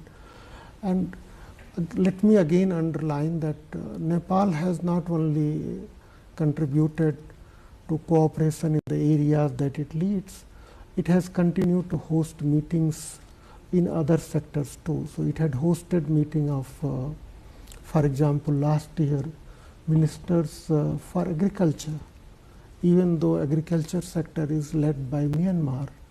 Similarly, it has hosted meetings in some other areas too, which fall under the leadership of other countries. So under BIMSTEC, there is a lot of bonhomie among our member states. They all come forward to contribute to the process, and they work with this assurance that whatever successes we'll achieve, it will benefit all of them.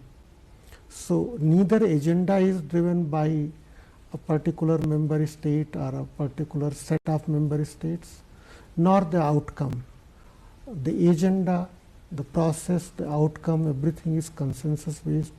All the member states play equally important role, and Nepal has been a very valued member of BIMSTEC, and I'm quite confident that in future too it will remain a very valued member and would make significant contributions to BIMSTEC process. Nepal often speaks of acting as a bridge, right? But bridges only matter when people and commerce actually cross them. What practical choices should you think Nepal make over the next decade if it wishes to become indispensable within the Bay of Bengal region? It is an indispensable part of the Bay of Bengal region. So this is my belief that Nepal's role remains indispensable to the welfare of all the countries in the region. And that's why Nepal was welcomed as a member in 2004 with open arms by the 5 countries which were members of BIMSTEC at that time, both Nepal and Bhutan being the land-linked countries. They joined BIMSTEC because they felt that BIMSTEC will subserve their interests. So that's why Nepal continues to play that role, whether you describe it as a bridge or whether you describe it as a link. But I believe that every country has a very unique role to play in the process, and Nepal also has a very unique role to play in BIMSTEC process. Other member states appreciate the very significant role played by Nepal in BIMSTEC, and they value actually the contribution that Nepal makes to it. Which opportunities do you feel is underutilized? I feel that BIMSTEC could have made more progress in different areas of cooperation that we have conceived. Since the Secretariat was established in 2014, we have certainly been able to make progress in many of these areas. But I believe in both in connectivity and in enhancing intra-BIMSTEC trade and investment, we need to make more progress, because that will provide what we call the bedrock for future cooperation in many other sectors. But let me assure you that all the sectors of cooperation under BIMSTEC are very important, and our member states believe that they are equally important. So that's why there is no endeavor to prioritize any specific sector. Instead, our member states believe that let's make progress in all the sectors.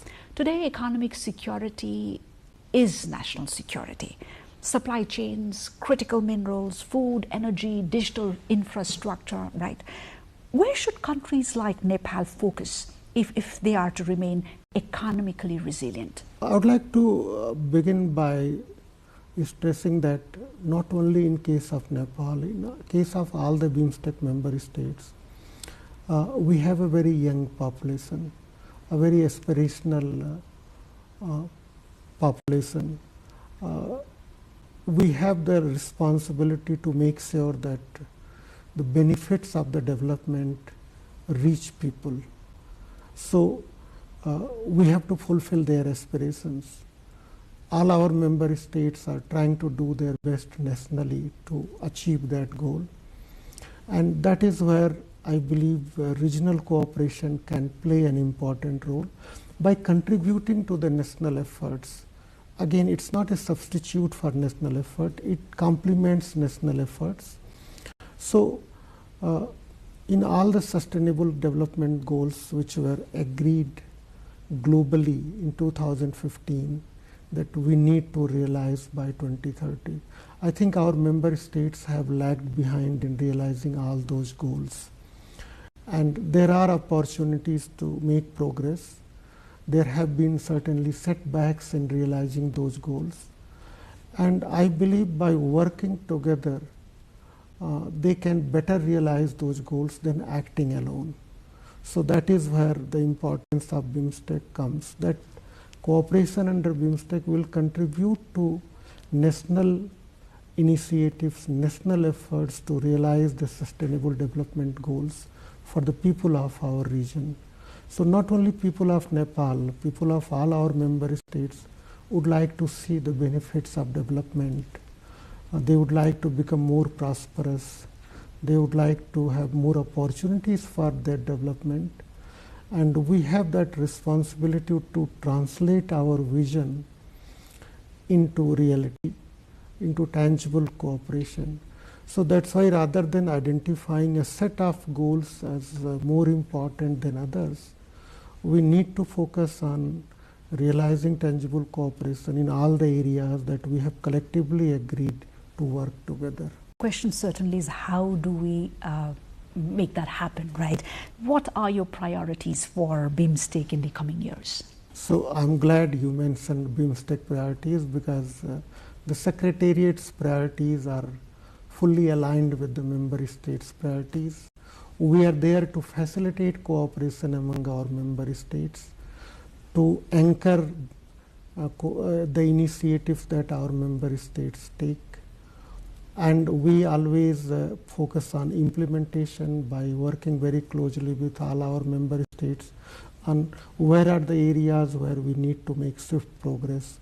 And that brings me back to the purpose of my visit, which was actually to discuss with the leadership of Nepal on where we are in terms of BIMSTEC cooperation, what we need to do for future. So I would like to underline that for all our member states at this stage, their priority is to reform and revitalize BIMSTEC and continue to work together to translate all the declarations that we have, all the action plans that we have into tangible cooperation, which should directly or indirectly benefit our people. Drawing on your extensive diplomatic career, what lessons do you believe, Your Excellency, are the most relevant in navigating today's international environment? I think the best compass would be to stay focused on how we define our national interests and look for opportunities, because when you have one door closing, there will be other doors which would be opening. So countries working individually or collectively should keep looking for opportunities, keep their options open, so that whenever they see an opportunity, they should be able to avail those opportunities for their own benefit. So to remain focused on how do we define our national interest, as some countries have said, like India first, or Nepal first, or Bangladesh first approach. I think that's the ideal approach, where countries prioritize their own national interest, but look for all the doors which are open to subserve those interests. So instead of going by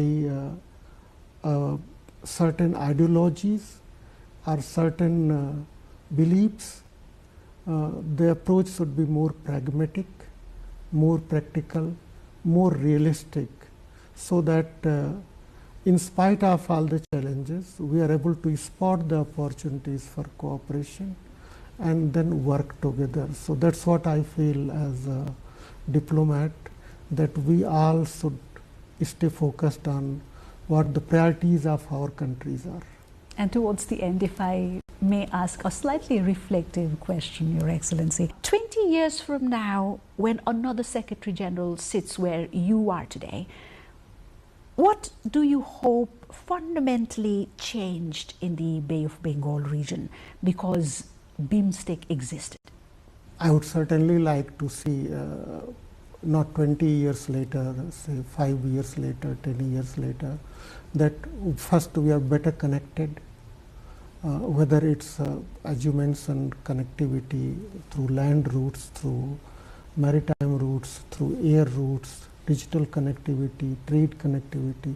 We should be able to trade more, so we should have a higher share of our external trade among our BIMSTEC member states. So intra-BIMSTEC trade and investment should certainly go up. I would like to see more people-to-people exchanges to evolve. At present, we have taken initiatives in domain of culture, tourism, beginning of youth exchanges and sports. But I would like to see more such initiatives, more activities together, more cultural exchanges under BIMSTEC banner, more student exchanges, and then exchanges among our different segments of the society, our authors, our film producers, our musicians. So we should be able to do more under people-to-people exchanges. These are the areas where Nepal leads cooperation. It has a special responsibility to identify ways in which we can be more connected at people-to-people level. So if we can have more connectivity, we trade more, we travel more, we are more connected at the people-to-people level, I'll be a very happy person.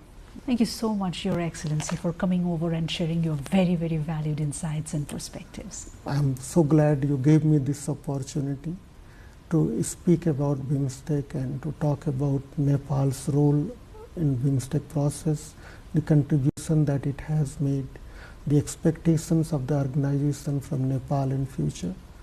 So thank you very much for this opportunity. Thank you indeed. The questions facing our region are evolving. So too must the conversations that shape its future. Thank you for joining us on Geopod this week. I'm Shivani Thapa Bosnet. Until next time, goodbye.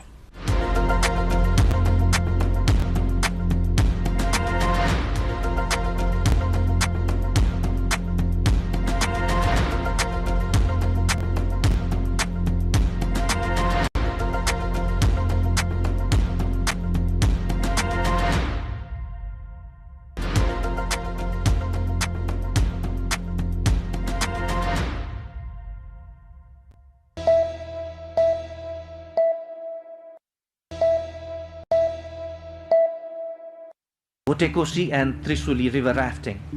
Rafting has lately been gaining popularity among tourists. The adventure sports, which previously was popular only among foreigners, is now drawing the local tourists as well.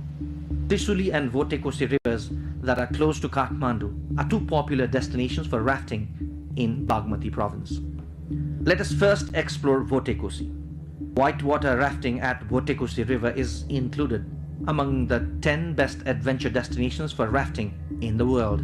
Votekosi, which is well facilitated with food and accommodation, can be a great destination for rafting and other adventure sports. Rafting at Trisuli river is popular among domestic tourists, as the location can be reached in an hour from Kathmandu.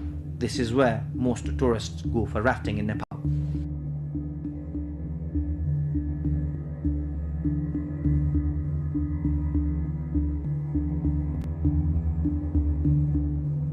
Rafting packages of Votekosi and Trisuli are appropriate for those who want to spend some good time for a few days.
It's early in the morning at the Three Hills village at the wildlife reserve area known as Burunge at Babati district in Manyara region.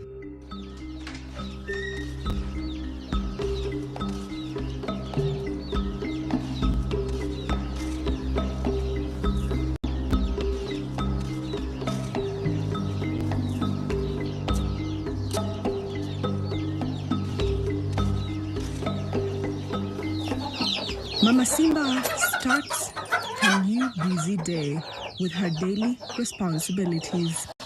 This is a tradition which she carries day by day throughout the week from Monday to Friday.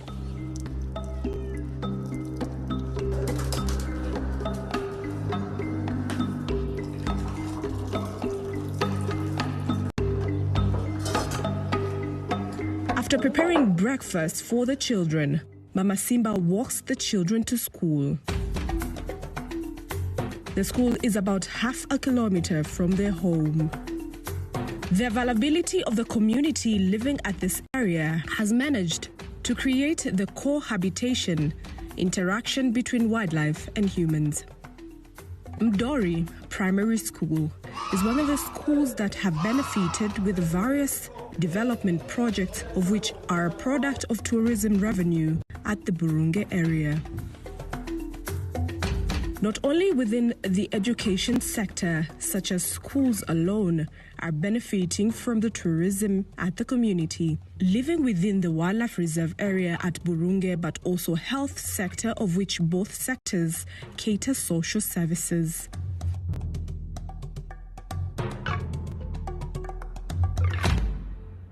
Mama Simba is one of the main beneficiaries of the tourism activities within the area and the sector as a whole, by being provided with entrepreneurial skills, not only to her personally, but other women within her community. All these efforts have been delivered by the investors who had rented the touristic areas within the wildlife reserved area at Burunge, so as to make sure that the community within the area do benefit through the investment. I have benefited a lot, I can say, through tourism as a whole. First, I've been able to get an entrepreneurial education, and this has helped me in business management. We are taught something called value chain. The value chain is where it starts and where it ends.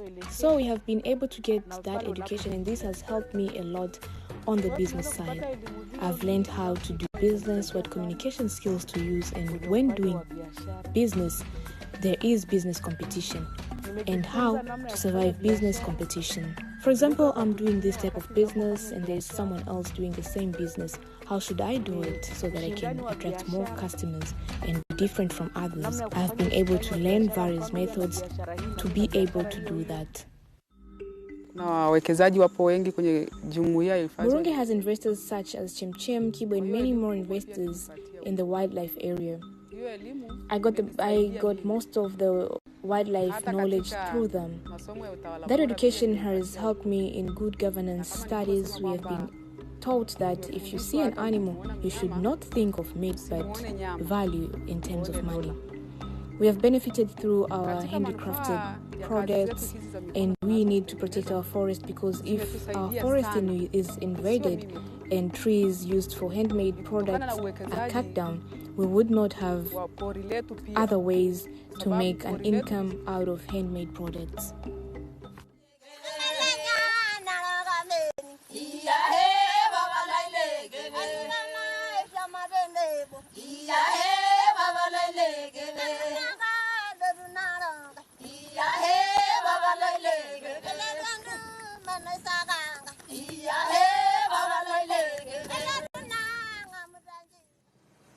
Investment of various business activities within Burunge area has helped out in charting ways for the employment market, especially to youth and local traditional groups in entertainment and creativity.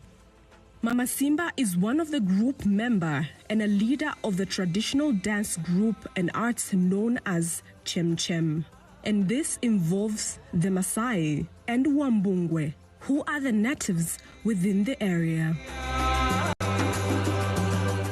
In order to make sure that the environment of the natural habitat and wildlife, that is flora and fauna, to spearhead sustainability to the community and the wildlife to the present and future generation, the Tanzania Wildlife Management Authority Tower have put much efforts and emphasis in offering educational in environmental conservation in collaboration with the Wildlife Management Area WMA, the tourism sector stakeholders, together with the community around the area. We educate. This education is divided into 3 parts: conservation education, education on how to deal with wildlife animal, and we also cater for environmental education. In this community, we are successful by a larger percentage because we provide education in institutions like schools, but also in villages. If you look at this area, it has been taken care of in a larger percentage and is conducive for conservation investment activities, including phototourism and hunting tourism, of which leads to adding income from conservation activities. We can measure that income by the year 2022.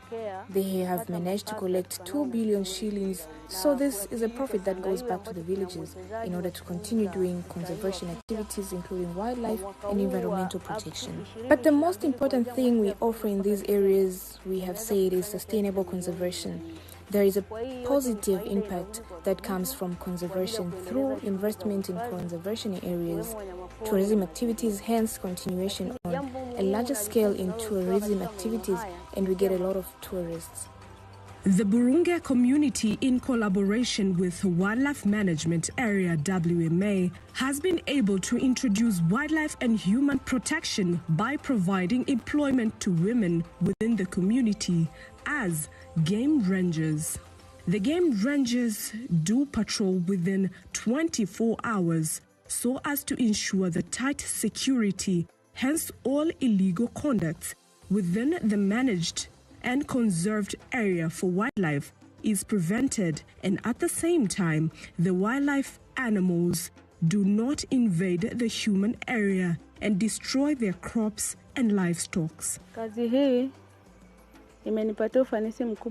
This work has given me tremendous success. I've been able to educate my child, build a house, and doing various social activities. I advise my fellow women to do this work, to love it, and to do it with confidence. We help the community in protecting of their properties. For example, we do patrol work, we protect the crops, and help people chasing away wild animals that destroy their properties. Secondly, we are protecting against poaching in this area of Burunge Wildlife Management. We are assisted by villagers in getting various information to prevent poaching. We do follow-ups on the information, and when we are satisfied with our investigation, we arrest the poachers and take them to the law enforcement agencies. I advise fellow women to love this work, appreciate it, and do it wholeheartedly.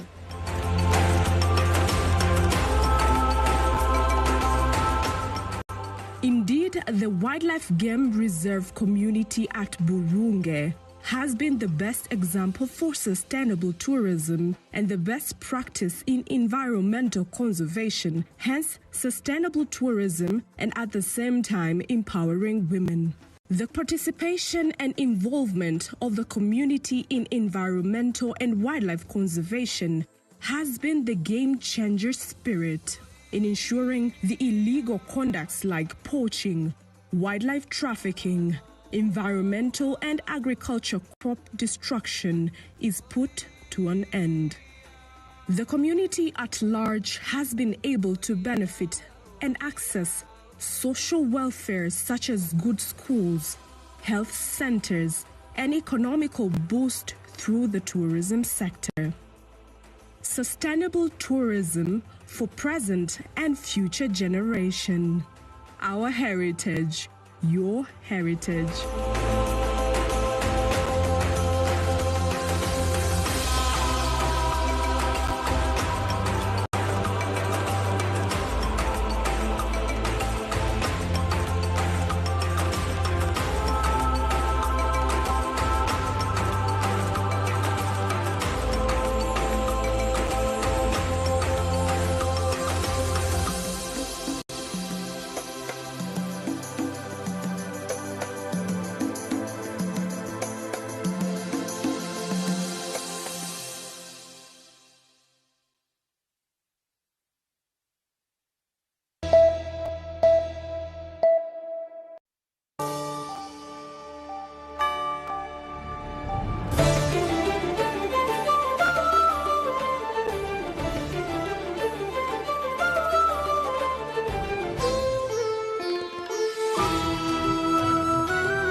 Welcome to the Hinterlands on NTV World. This weekly show brings together stories from the hinterlands of Nepal, takes you beyond the cities and highways into the heart of Nepal's rural landscapes. I am Rosina Rai. Let's begin with the very first report from Sangza district. In the hills of Sangza, the story of rice begins long before the harvest. It begins with ritual, faith and tradition. For generations, farmers here have celebrated Harela, an age-old festival associated with the rice harvest and well-being of their crops. Observed on the first Tuesday of Bhadra, Nepali month, Harela continues to hold a special place in the agricultural and cultural life of the community. Even as modern farming techniques transform agriculture, these age-old traditions continues to connect farmers with their land, culture and faith. In the hilly region of Sangza, farmers observe Harelo on the first Tuesday of Nepali month of Bhadau that usually falls in the mid-August, a tradition passed down through generations, even as modern farming technology spreads across the district. The ritual centers on the edge of the rice field, where farmers plant a branch of the mial tree along with incense and other offerings. अहिलेसम्म रोपो थियो रोपो आएन भनिन्थ्यो रोग लाग्यो भने अब आज मंगलबार पहिलो भदौको पहिलो मंगलबार हामीले जहिले पनि धान भनेर नाम राख्ने दोभाल्ने हरेलो गर्ने चलन.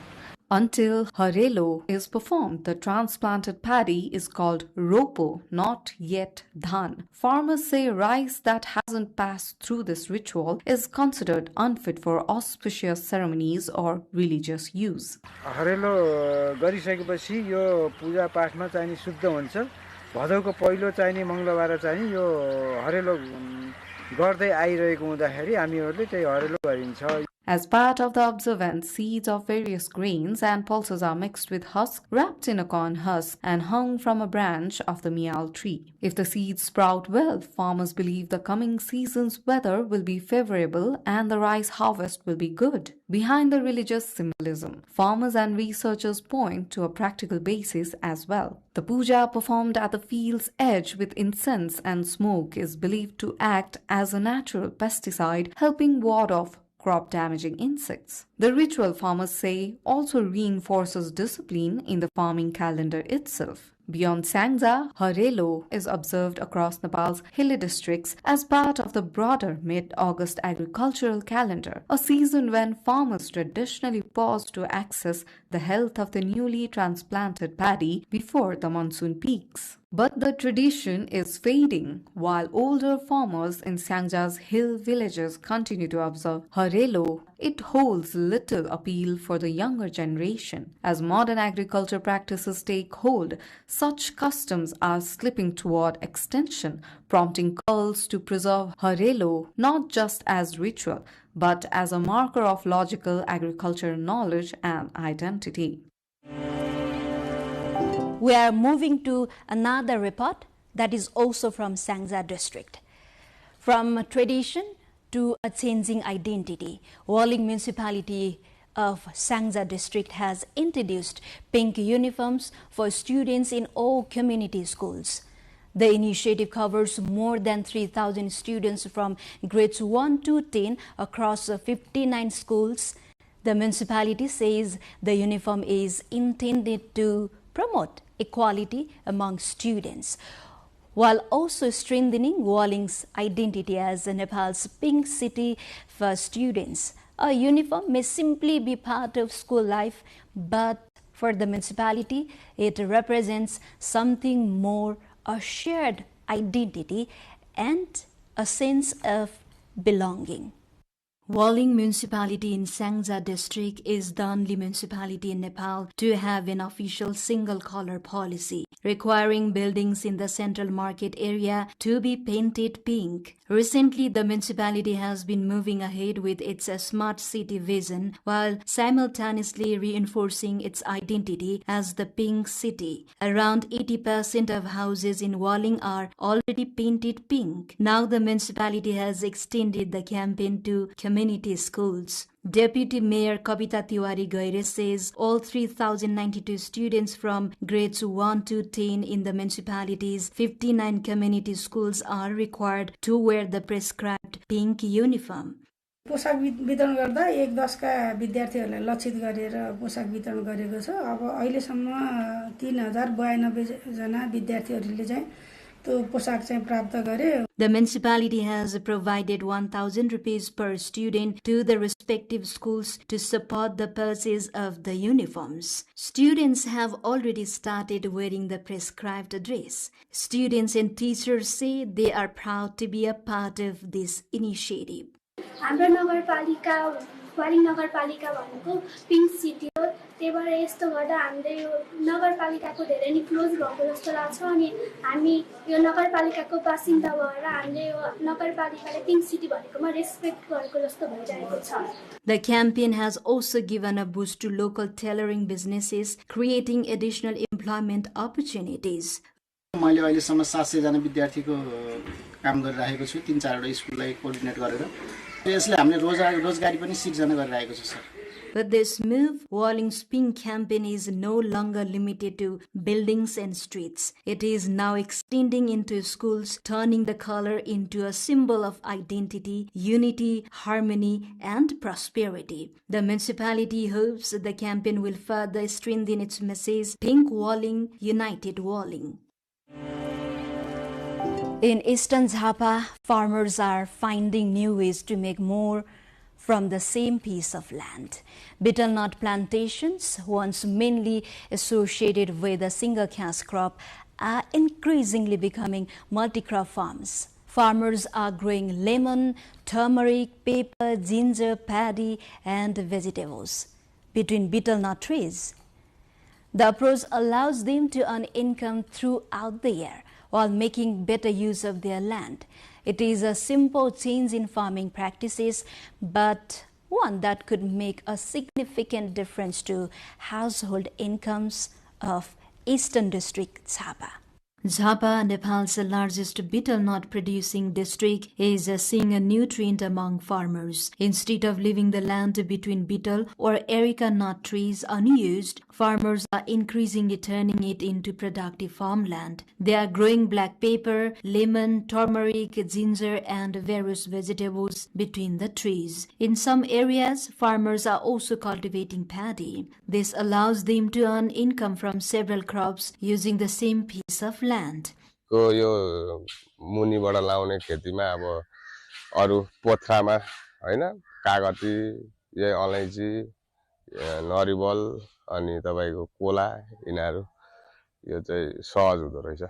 Betel nut is a long-term crop and takes several years to reach commercial production. Agricultural technicians say growing intercrops during this period provides farmers with a regular source of income while making better use of the available land. Farmers say intercropping also benefits the areca nut trees. Irrigation, fertilizer, and regular weeding carried out for other crops help improve the overall condition of the orchard and can contribute to better betel nut production.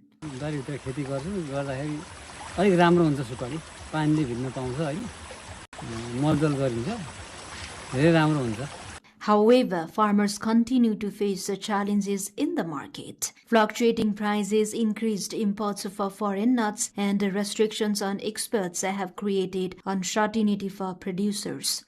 विदेशी सुपारी यहाँको सुपारीलाई चाहिँ पन्साएर यहाँको सुपारीलाई तिरस्कृत गरेर अथवा यहाँको सुपारीलाई कुनै मूल्याङ्कन नगरिकन विदेशी सुपारी नै आयात गर्नुपर्ने राज्यको जुन नीति छ यो नीतिले हामीलाई अत्यन्तै धेरै अप्ठ्यारो बनाएको छ। With betel nut cultivation expanding across Jhapa, farmers now see greater potential to develop orchards into multi-crop production areas. They say that better processing, branding, market access, and export opportunities can help increase the value of their produce and provide farmers with multiple sources of income from the same land.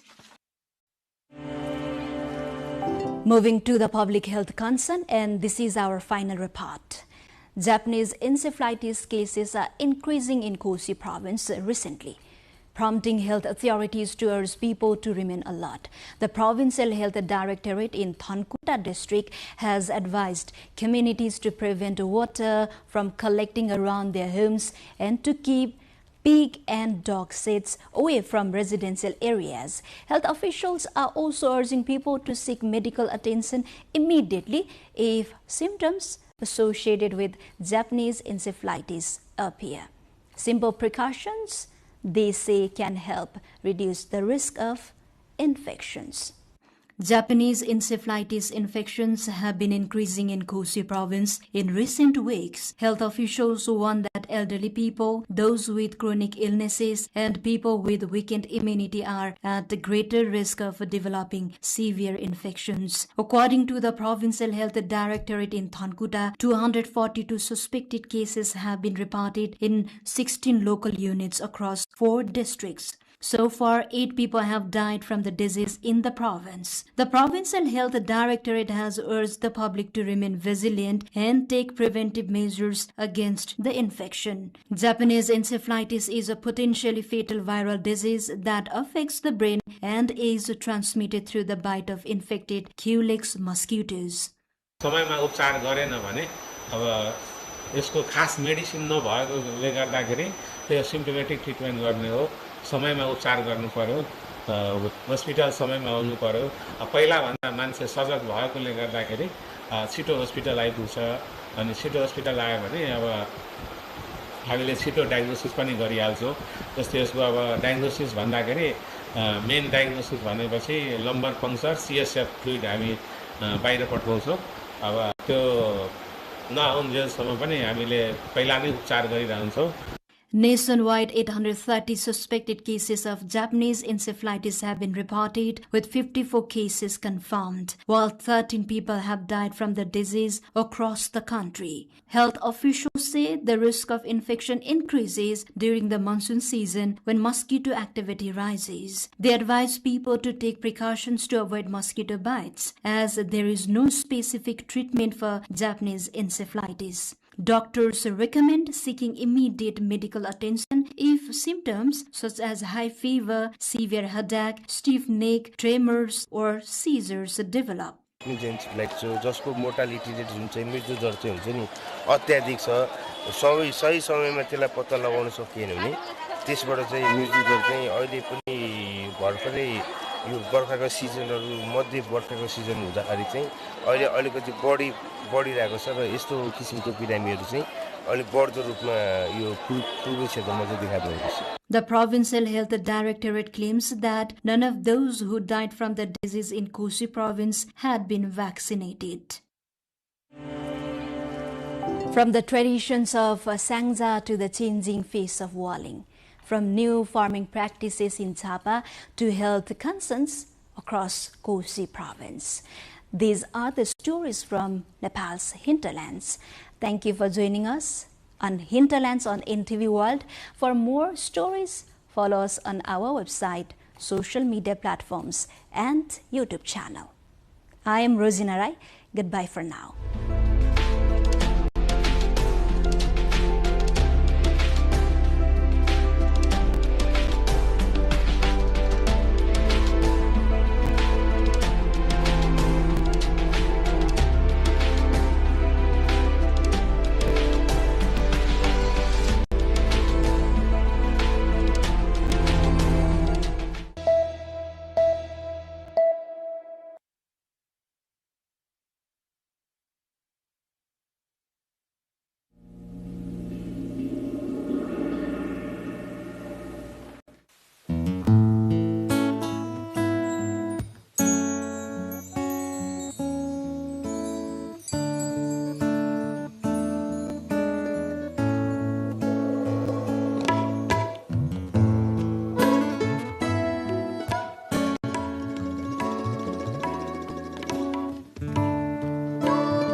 a reflection of biodiversity along with nature and culture. A view of the silver-like shining mountain range right before your eyes. A chronicle of the rituals and traditions of Kirati people from creation to civilization and the present day. A unique tourist trail in Nepal, filled with natural beauty, the Mundum Trail. Mundum Trail is a uniquely identified trekking route in Nepal, filled with natural beauty. The trail is an excellent tourist destination for trekkers who want to enjoy the culture and traditions of various ethnic groups while observing natural beauty. The Mundum Trail was identified as a new trekking route with the aim of promoting tourism in Khotang, Bhojpur, Sankhua Sabha and Solukhumbu regions of eastern Nepal. The specialty of the Mundum Trail is trekking while observing the tall mountain ranges, high hills and beautiful views of the flat plains of Tarai. Since it is connected to the culture of the Kirati people, this trail is named after the Mundum rites of Kirat Rais. Various structures reflecting the culture and traditions of the Kirat Rais built around the trail. Large grassy meadows and yaks and sheep herds raised by local herdsmen highlight the speciality of the trek. Dishes reflecting the identity of ethnic groups like Kirat Rai, Sherpa, Tamang and others, local organic food produced by herdsmen, various types of vegetation and precious herbs can be found during the Mundum trek. The trail is a total of 107 kilometers long. Both domestic and international visitors say the rivers originating from Mahabharat mountain range, forests covered in rhododendrons, rare and endangered wildlife and plants, and animal husbandry by hard-working farmers captivates their hearts. The Mundum Trail, where one can trek through the hills with the world's highest peak, Mount Everest, at its head, is a precious gift from nature. It's a trek where one can escape the heat of the Tarai, enjoy natural beauty, reveling in the sweet sounds of birds and connecting with endangered plants, making the experience all unique. As there is heavy snowfall in winter, the number of tourists trekking and playing in the snow along the Mundum Trail witnesses a surge every season. The Mundum Trail is connected to religion, culture, rituals and lifestyle of entire Kirat community. Mundum itself means the Kirat culture, rituals and the daily life of Kirati people or Kirat knowledge.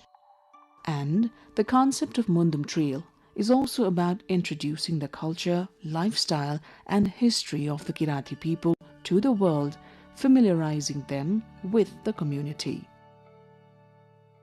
The journey along the trail, which spreads through uphills and downhills, offers close-up views of more than 24 beautiful mountain ranges. That includes Nuptse, Everest, Lhotse, Makalu, Kanchenjunga and Kumbhakarna. They all delight every traveler. The Mundum trek starts from Dawa Bhanjang in Diktel, Sakaila rural municipality of Khotang and Bhojpur Bazar in Bhojpur. Most tourists start their journey on this trail from Chakhewa Bhanjang in Temki-Moying rural municipality, Bhojpur. The trek starting from Chakhewa Bhanjang is a gift of biodiversity, culture and nature. The trail is also a tourist area listed among the 100 must-visit destinations selected by the government of Nepal. Temki Dada is an excellent tourist destination near the starting point of the Mundum Trail. It lies on the border of Bhojpur and Khotang. It is located at an altitude of about 3,032 meters above sea level and is a flat plateau on top of a single hill. The history of Temki Dada is also linked to Kirati civilization. Temki Dada is a habitat for various species of trees like jamb, rhododendron and chimal, as well as endangered wildlife such as Red Panda, Ghorol and Thar. Various places in Koshi province can be clearly seen from Temke Dada. From here, one can have a panoramic view of dozens of mountain ranges, including the world's highest peak, Mount Everest, Makalu, Kanchenjunga and Gauri Shankar. Apart from that, from Temke Dada, one can watch the sunrise and sunset.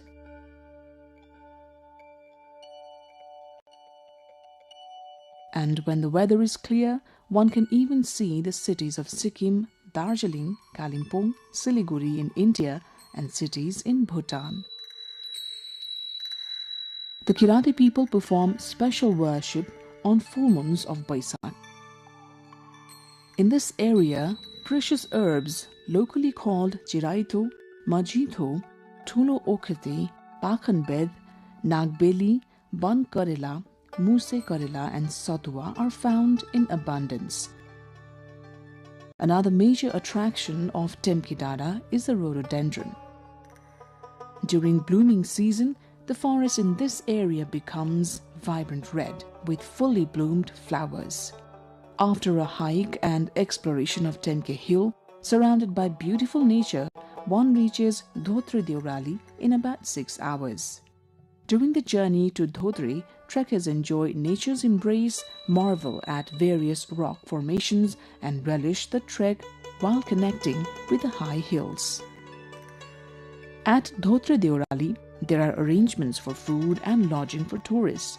Leaving Dhotri and moving forward on the trek, various structures have been built targeting the culture and traditions of Kirati people to attract tourists. The Mundum Trail's construction began with a 35% investment from Koshi provincial government, 35% from Swiss government and 30% from the local government. Along this entire trail, rest stops, drinking water taps and stone platforms have been built for tourists. 15 ponds in the shape of a chindo, which is a traditional Rai vessel reflecting Kirat Rai culture, have also been constructed. This is a place where shamans have walked, a place of tantric power and an extremely scenic area. Mundum is the name of a Kirat scripture. The trail is named after this sacred name. This trail, which integrates various aspects of Kirati civilization, culture, history and life from Silichung to Mayung and then to Temke, and from Temke to Kualung and Tuachung, proceeds along the ridge of Mahabharat mountain range. Another special beauty of the Mundum Trail is Has Pokhari. Located at an altitude of 3,333 meters above sea level, Has Pokhari is a special destination that should not be missed during the trek. At the edge of Has Pokhari, a statue of Sumnima and Paruhang has been erected. According to Kirat Mundum, Sumnima and Paruhang are the creators of this universe. The gentle fragrance of various species of flowers blooming in the grassy meadows captivates every tourist visiting Has Pokhari. The rhododendrons that bloom in season in the Has Pokhari area make one feel like staying in the vicinity of the pond forever. During the journey to Has Pokhari, travelers can observe at least 16 species of rhododendrons that bloom during the spring season. Another important destination of the Mundum Trail is Mayung Dada. Located in Temke Mayung Rural Municipality of Bhojpur, Mayung Dada is a beautiful place with tourism potential. The journey to Mayung Dada, which is at an altitude of about 3,600 meters above sea level, takes place through the middle of a very smooth meadow.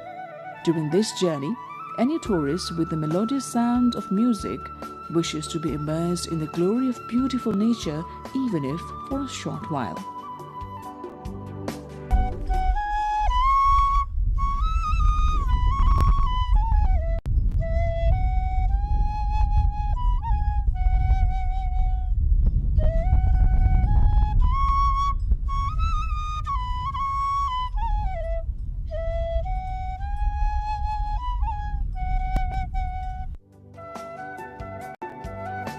The Mayung area is also a special observation point for horses. The attraction of horses roaming freely under the open sky is another unmissable feature of Mayung Dada. The Mayung area, which is connected to the neighboring district of Khotang, has a balanced climate, not as cold as the Himalayas, nor as hot as the Tarai. The Mayung area is also a habitat for the globally endangered red panda. During the Mayung journey, adorned with biodiversity and nature, one can enjoy the rhododendrons that bloom vibrantly across the hillsides in the spring. One can sit on various mystical hills and move forward with the cool breeze, mountain views, and by cherishing the natural beauty in their heart and soul. The blooming chap, rhododendron and sunakhari flowers in the months of Falgun, Chaitra and Baisakh captivate the hearts of tourists. The ever-changing weather and the view of the mountain range right before the eyes can make one feel a heavenly bliss on earth when one steps on Mayung Dada.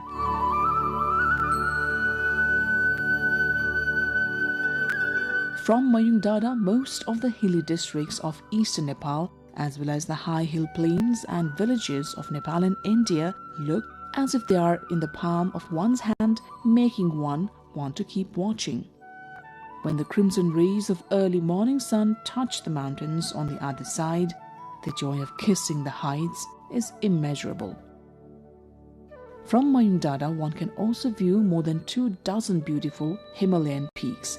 This includes Charbate, Mera Peak, Nuptse, Everest, Lhotse, Lhotse Sar, Makalu, Kanchenjunga and Kumbhakarna. Travelers say is less tiring and also does not give one altitude sickness. The trail located in the Mayung region is considered excellent, given the Laliguras trail of the TMJ region or the Tinjure, Milke, Jaljale area and the Khapta trail of the west. On the Mundum trek, after passing through Chakhewa Bhanjang, Mayung Dada has Pokhari, Satobato, Laure Bhir, Rawathap and Salpa Bhanjang. On the fourth day of the journey, one reaches the famous pilgrimage site Salpa Pokhari. Salpa Pokhari is situated at an altitude of 3,400 meters above sea level and is considered by the Kirati people as their ancestral place of origin. Kirati people hold a belief that one must visit Salpa Pokhari at least once in their lifetime. Hence, during Udholi and Ubholi full moons, many pilgrims visit Salpa Pokhari, a place filled with religious faith and natural beauty. Salpa Pokhari, known as the confluence of 4 districts, Khotang, Solukhumbu, Bhojpur and Sankhua Sabha, is a place of natural beauty. Salpa Pokhari is located in Dobhani village of Salpa Silichung rural municipality in Bhojpur. It can be reached via the Mundum trail, passing through Dikdel in Khotang, Lal Kharka and Mayung Dada. However, there are other routes to reach Salpa Pokhari as well. It is said that Tenzing Norgay Sherpa and Edmund Hillary used the route through Salpa Pokhari during their first ascent of Mount Everest. Salpa Pokhari is also a multi-religious center of faith, as apart from Kiratis, various ethnic groups, including Hindus and Buddhists, hold fairs at this place 4 times a year. There is a religious belief that people who are born unable to speak can start speaking after being dipped in the waters of this pond, and childless couples are blessed with children after visiting Salpa Pokhari.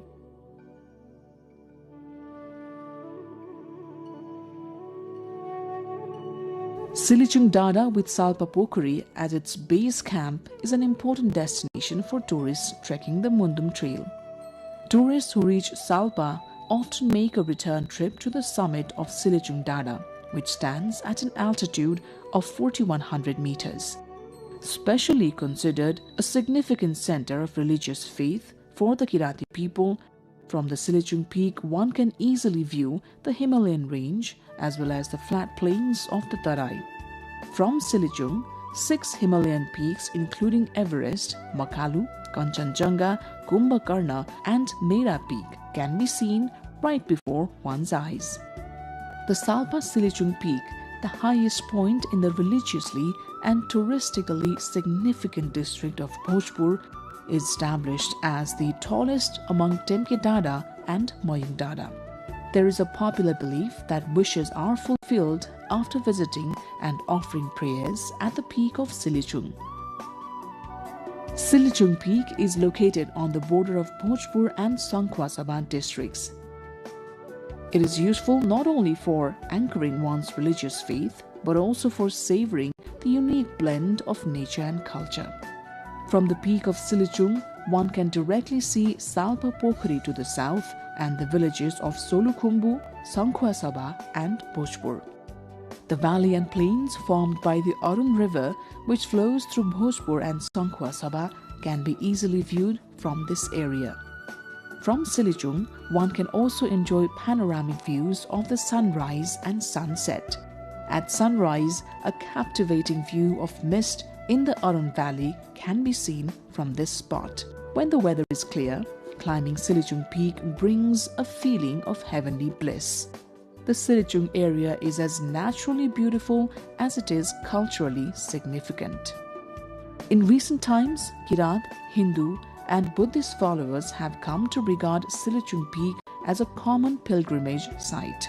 A large number of shamans gather here during the full moons of Bhadra, Kartik, and Baisakh.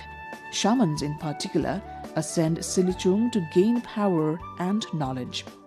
The fragrance of the extremely aromatic bhairung, sunpati, and other fragrant herbs and flowers found around Silichung makes the stay there even more pleasant.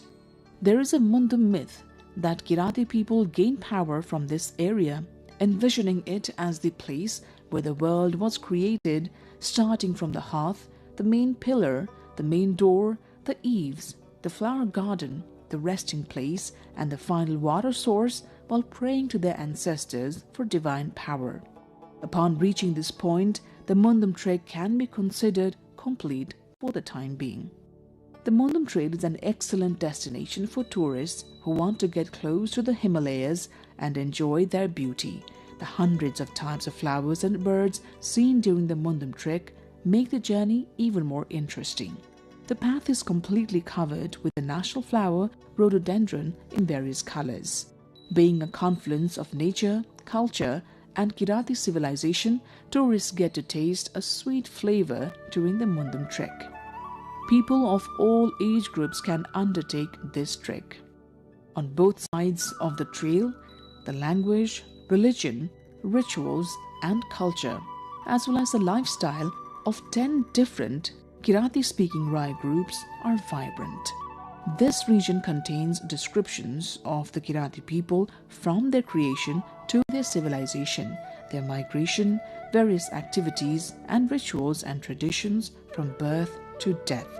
During this journey, one can truly feel a spiritual connection with their ancestors and with those who have passed.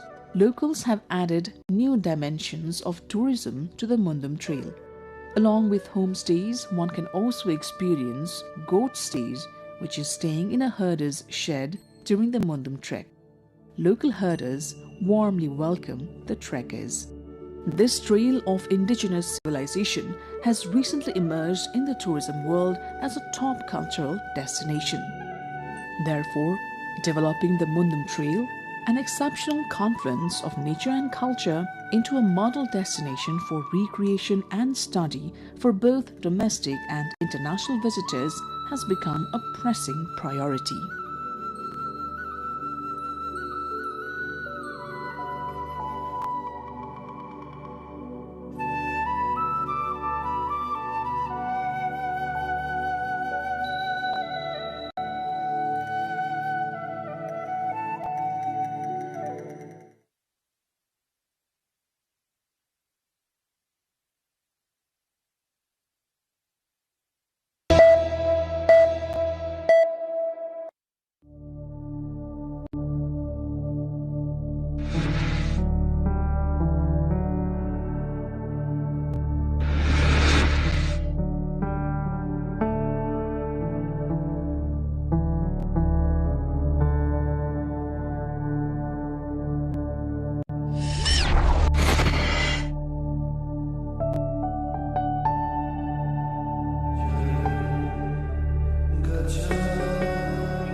A city known for its legacy, Kirtipur.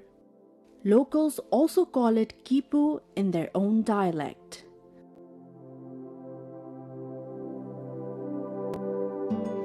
It is the largest ancient settlement after Kathmandu, Lalitpur and Bhaktapur.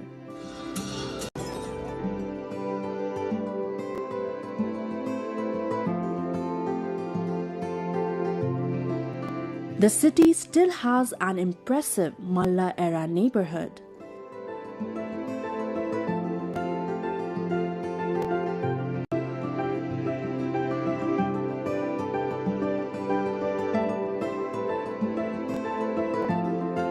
It is also home to Taudaha, the largest lake in the Kathmandu Valley.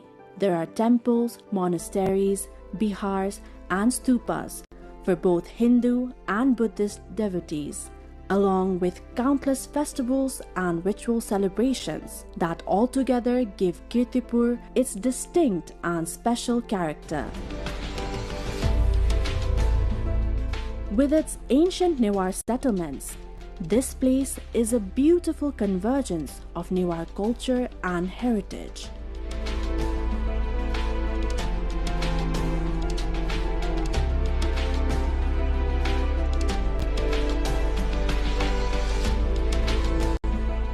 The 2nd century settlements here, the temples and the stupas, along with the legends and the faiths surrounding them, are fascinating. Situated beside the Kathmandu Valley, which once was a natural lake itself, Kirtipur developed as a flourishing hub of early settlement and culture.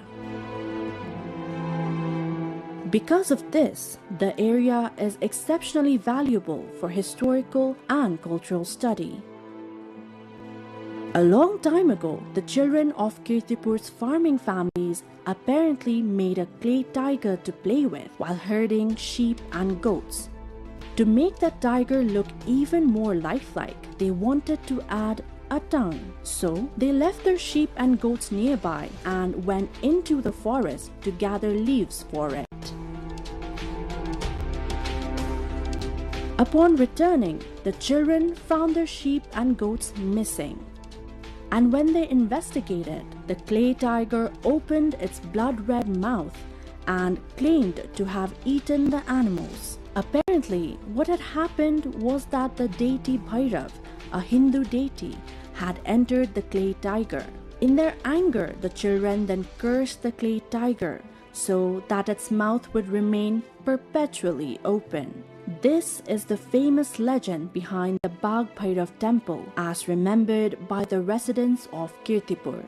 Bagh Bhairav is the revered deity of Kirtipur's residents. Situated in Kirtipur, this temple is accompanied by several smaller temples, many of which can be traced back to the 2nd century according to the historical records. Among them are temples dedicated to Yamaleshwar, Narayan, Bhavani Shankar, Ramchandra, Manavinayak, Vishwakarma, Sridhar Vishnu and Mool Ganesh, all of which were constructed in the 2nd century as per many inscriptions.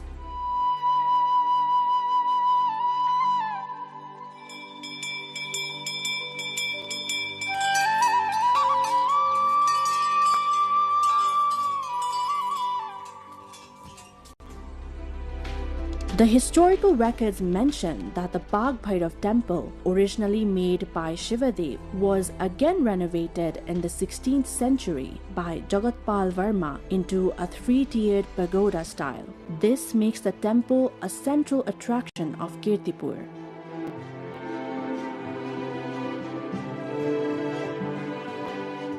Most Newar settlements, which are one of Nepal's ethnic groups, are adorned with temples and stupas.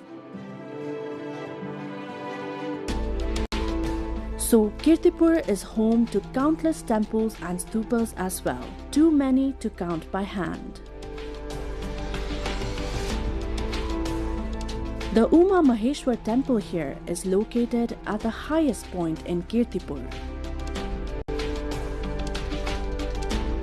From here, one can take in panoramic views of the entire Kathmandu Valley.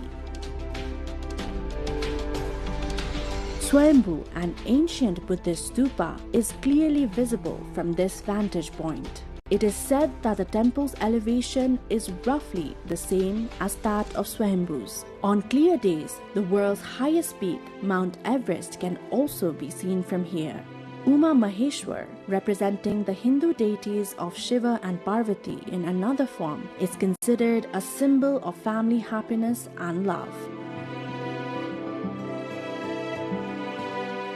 The temple's tiered roofs, its design, the surrounding houses, and the views are not only beautiful but also reflect its historical significance. It is an excellent place to explore and spend an entire day.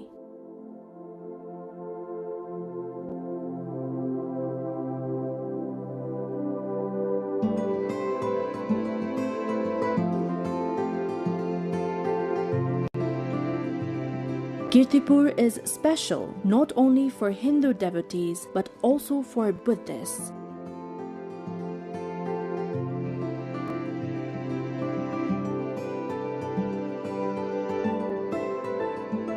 Its stupas and bihars are ideal for the study, research, and promotion of Buddhism.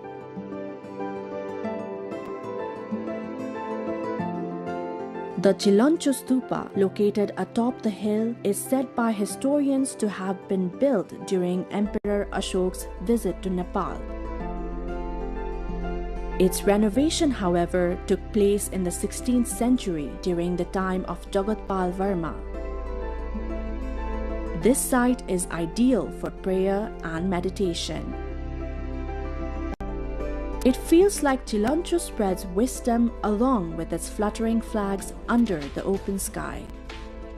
It is said that seeing the hills surrounding the Chilancho Stupa, Prithvi Narayan Shaha, the 18th century king who unified Nepal, coveted Kirtipur.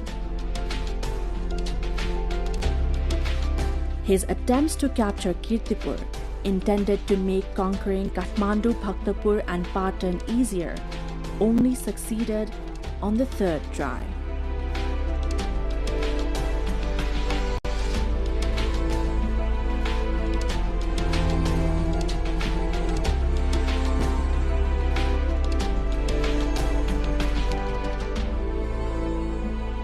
Facing south is Ratnasambhav, mounted on a horse and showing the Varad Mudra, which is a gesture of generosity and granting boons.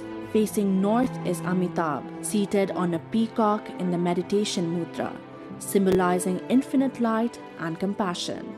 Facing west is Amogha, seated on a Garud with the Nag hood in Abhay mudra, a gesture of fearlessness and protection. At the center sits Vairochan, mounted on a lion and invisible, imparting profound knowledge of Buddhism.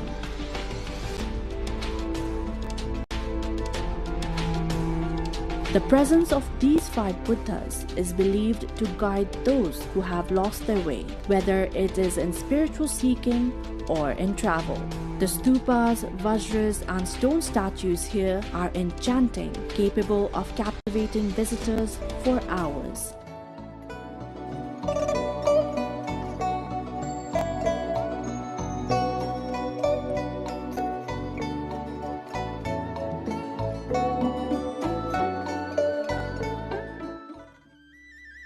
In Panga of Kirtipur, there is a cremation site.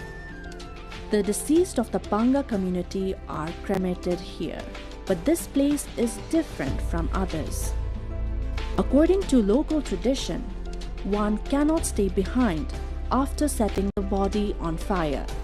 Normally, in other places in Hindu tradition, after the cremation, the ashes are collected after a process that can take up to hours. Here, however, bodies are covered with 9 pieces of wood for adults and 7 for children, along with water-soaked straw.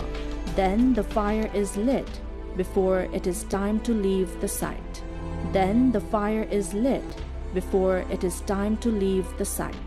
This tradition is only for the people of Panga. Next to the burial ground stands the Vishnu Devi temple, one of the several Shakti Peeth or sacred power sites of the people of Kirtipur. This stupa houses the Pancha Buddha, the depiction of 5 knowledge of Buddha. Facing east is Akshobhya, mounted on an elephant and with earth-touching gestures. The area is peaceful and known for its spiritual atmosphere. Kirtipur is not only famous for its monasteries and chaityas, it is also rich in history and culture. This place is known for its year-round festivals, rituals, and vibrant cultural way of life. Among the important festivals are the Satgaunle Jatra, Gai Jatra, Bagh Bhairav Jatra, and Indrayani Jatra.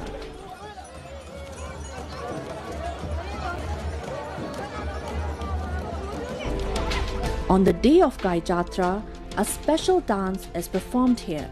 The Dhya Dhya Papa dance, also called Katmar, is a ceremonial performance where dancers in unique costumes move to traditional music.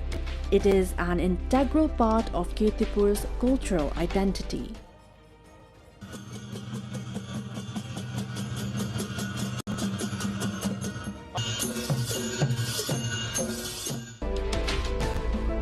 Here, visitors can also find various hotels, homestays, and Newari restaurants.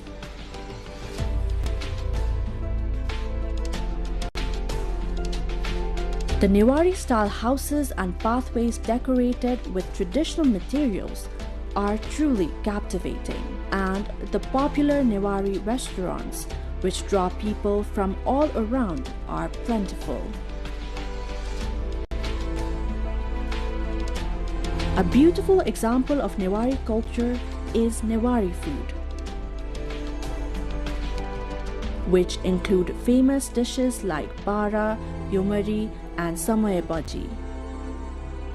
And visitors relish these dishes with great enjoyment.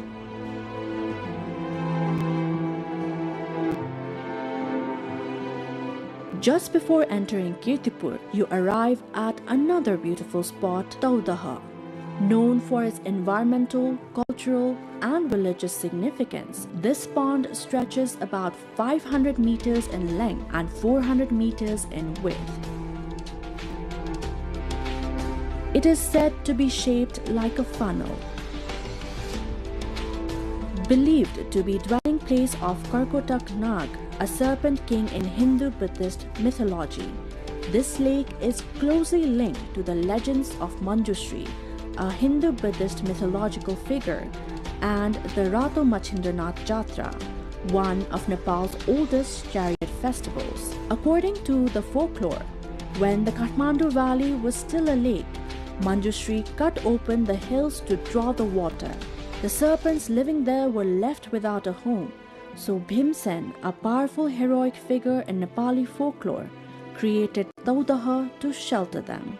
The famous photo or vest displayed during the Rato Machindranath Jatra also traces its origins to Karkotak Nagraj and Taudaha. Legend says the vest belonged to Karkotak Nagraj, who gifted it to a farmer after the farmer cured his sick serpent queen. When the farmer later lost the vest, the dispute over who truly owned it became the story behind the festival where the vest is displayed. Taudaha is rich not only in religious and cultural significance but also in biodiversity. The area is home to 38 species of plants, 36 species of insects, and 116 types of birds. Swans gliding across the lake, birds perched in nearby trees, colorful fish swimming below, and small snakes seen occasionally along the banks. All of it make it easy to lose track of time while observing this vibrant ecosystem. In winter, birds migrate here from Siberia, Mongolia, and Tibet to escape the cold. Species such as lahare, kalihas, khoya, malak, and birds like great cormorant and Indian pond heron are also found here at Taudaha. These migratory birds travel thousands of kilometers from various countries to reach this lake.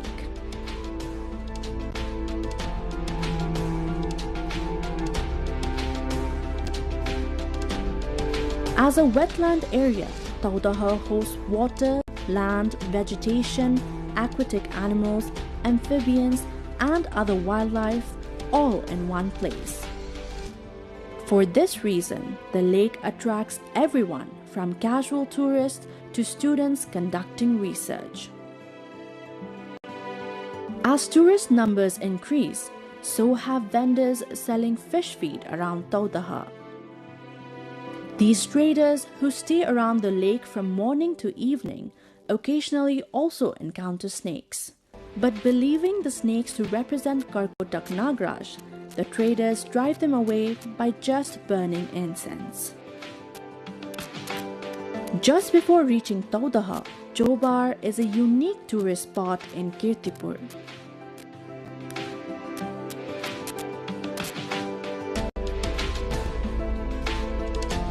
Manjushri Park here is one of the popular picnic destinations. The cave, Chobar Gorge, Suspension Bridge, Jalvinayak Temple, and Adinath Lokeshwar Temple are all must-visit sites.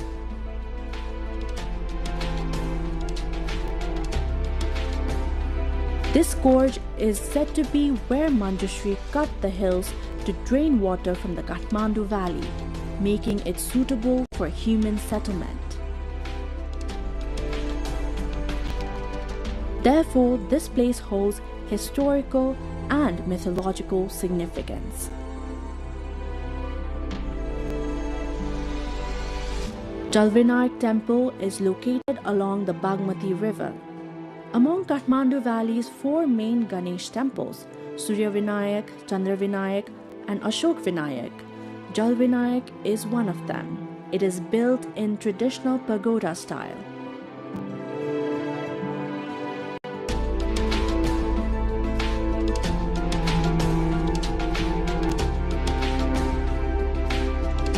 Toran or archways, tudal or roof struts, and gajur or pinnacles enhance its architectural beauty.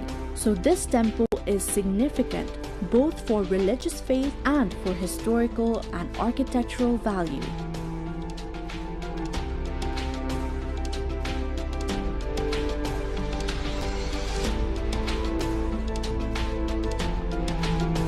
Spread over 14.76 square kilometers, Kirtipur has many places to explore, which cannot be fully visited in a single day. Its heritage, lifestyle, and festivals are all unique. To guide tourists before visiting, a tourist information and service center has been established. It lies near the Kirtipur's entry point. This center provides information about major tourist attractions and helps make the visit easier.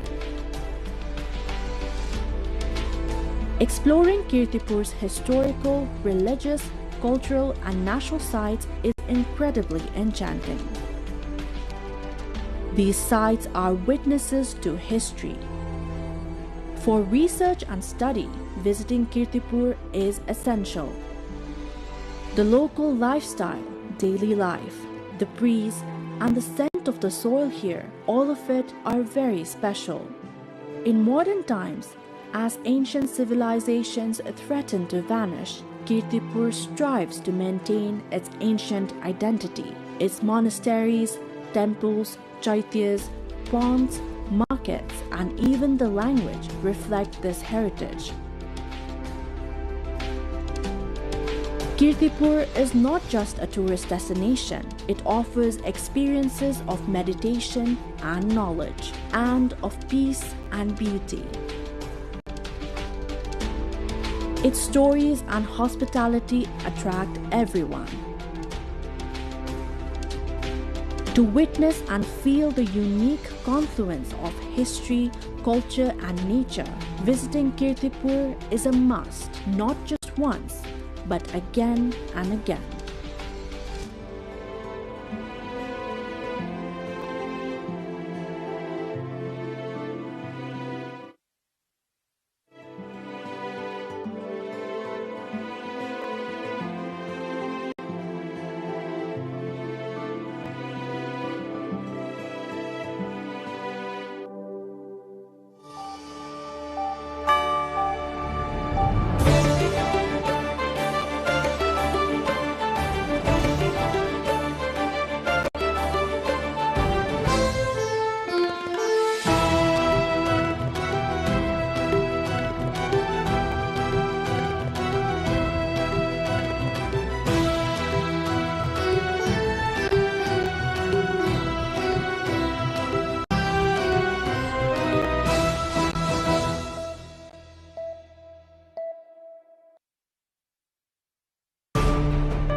Nepal's Home Minister holding talks with parents of 3-year-old girl killed in Bara. Police also raid house of the suspect. Nepal government reaches a 14-point agreement with an agitating civic group. Protest also called off. Nepal's farmers get less than half of consumer prices as middlemen widen farm to market gap. US hits Canadian goods with 50% tariffs and trade talks fail. Canada to match US tariffs dollar for dollar. US judge strikes down Trump's immigrant visa ban affecting 75 countries including Nepal, says policy exceeds statutory authority. And Nepal suffers second straight defeat in top T20 series, loses to Bangladesh by 9 wickets.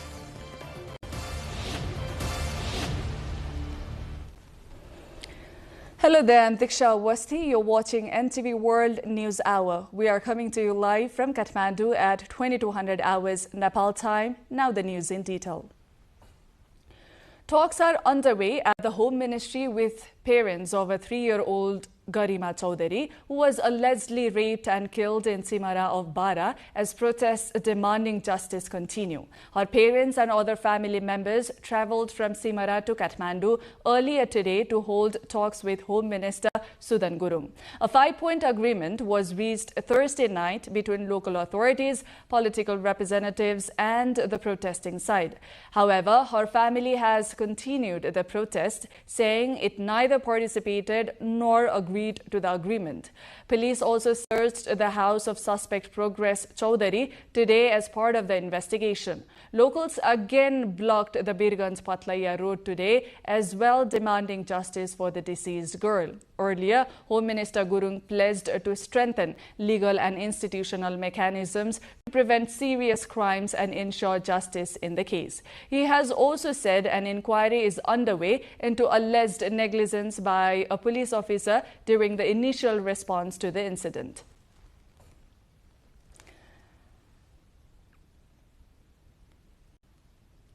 Meanwhile, protests continued at Maitighar in Kathmandu today as well, demanding justice for a 3-year-old Garima Chaudhary, who was allegedly raped and killed in Bara district. Citizens, youths, students, rights activists and representatives of various organizations joined the demonstration, calling for strict legal action against those responsible.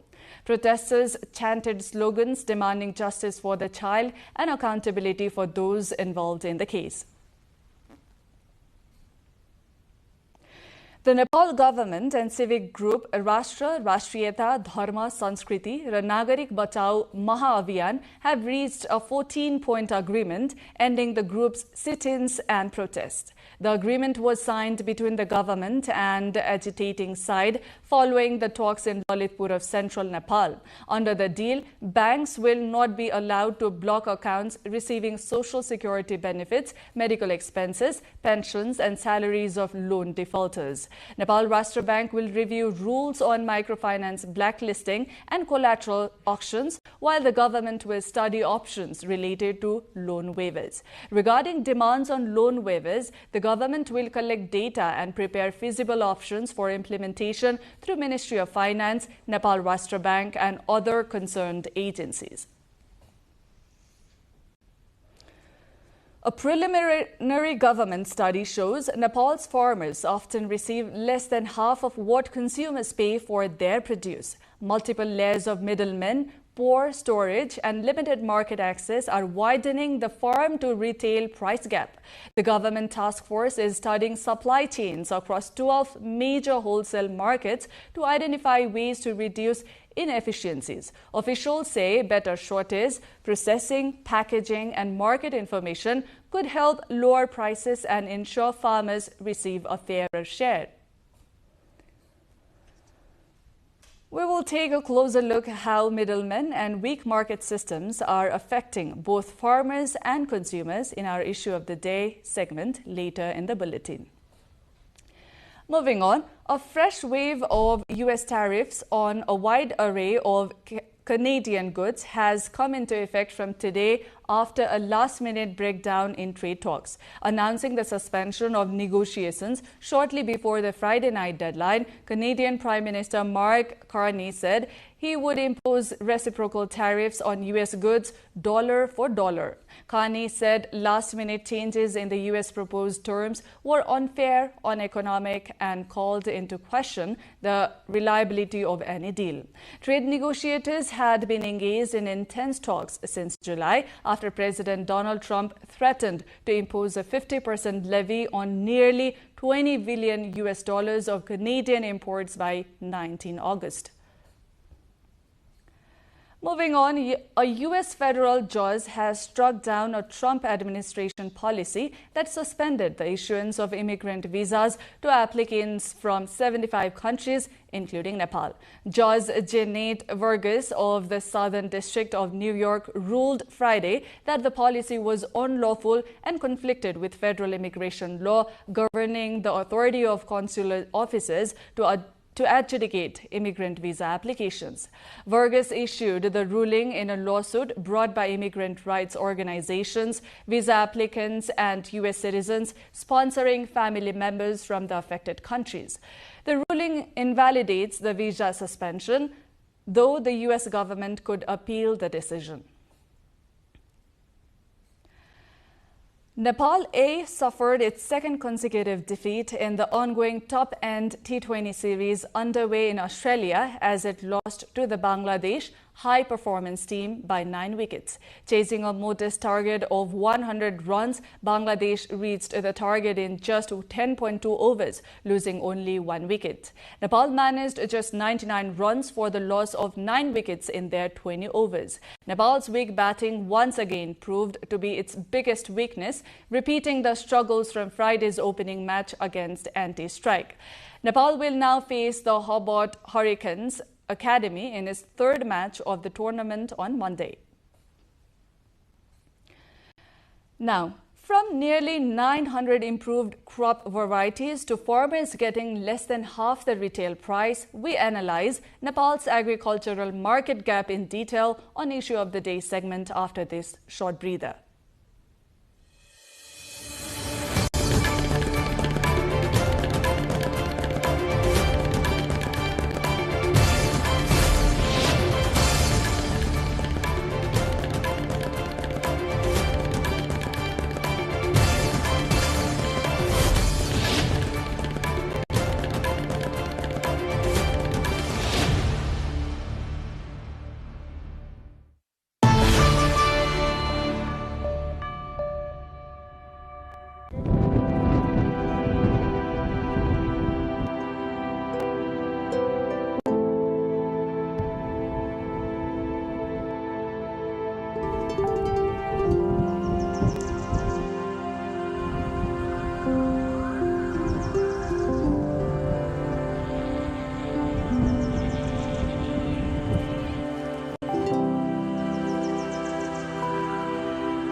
Welcome back. You're with NTV World News Hour. Now on to Issue of the Day.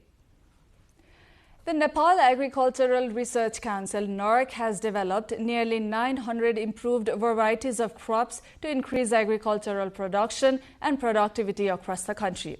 The varieties include rice, maize, wheat, millet, buckwheat, barley, pulses, oilseed, potatoes, vegetables, fruits, and root crops. NARC said the varieties have undergone scientific research and have been recommended for cultivation based on Nepal's diverse climatic and geographical conditions, from the Tarai Plains to the high hills. Many are designed to offer higher yields and greater resistance to diseases. Meanwhile, while NARC develops nearly 900 improved crop varieties to boost agricultural productivity, Nepal's farmers continue to receive less than half of the prices consumers pay, with middlemen and weak market systems widening the gap.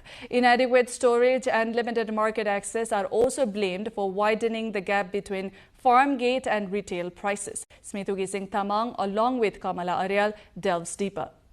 Farmers work at the beginning of Nepal's agricultural supply chain, but government findings suggest they are receiving less than half of the value generated by the time their produce reaches consumers. A government task force is studying the supply chain across 12 major wholesale vegetable markets around the country. Data from 5 markets, including Pokhara, has already been analyzed. The preliminary findings show significant differences between the price farmers receive and the price consumers pay, even for similar agricultural products. भइरहेका केही प्रमुख उपजहरुमा हामी केन्द्रित भएर अध्ययन गर्दाखेरिमा चाहिँ कस्तो देखियो भन्दाखेरि हामीले चाहिँ उहाँले किसानले कति पाउनुभयो, त्यसपछि चाहिँ त्यो कुन च्यानलबाट त्यहाँ त्यो बजारमा पुग्यो र उपभोक्तासम्म पुग्दाखेरिमा चाहिँ कति डिफरेन्स आयो भनेर हामीले हेर्दाखेरिमा चाहिँ त्यो एउटा प्रतिशतमा किसानले कति हिस्सा पाउँदो रहेछ त भनेर हामीले हेर्यौं।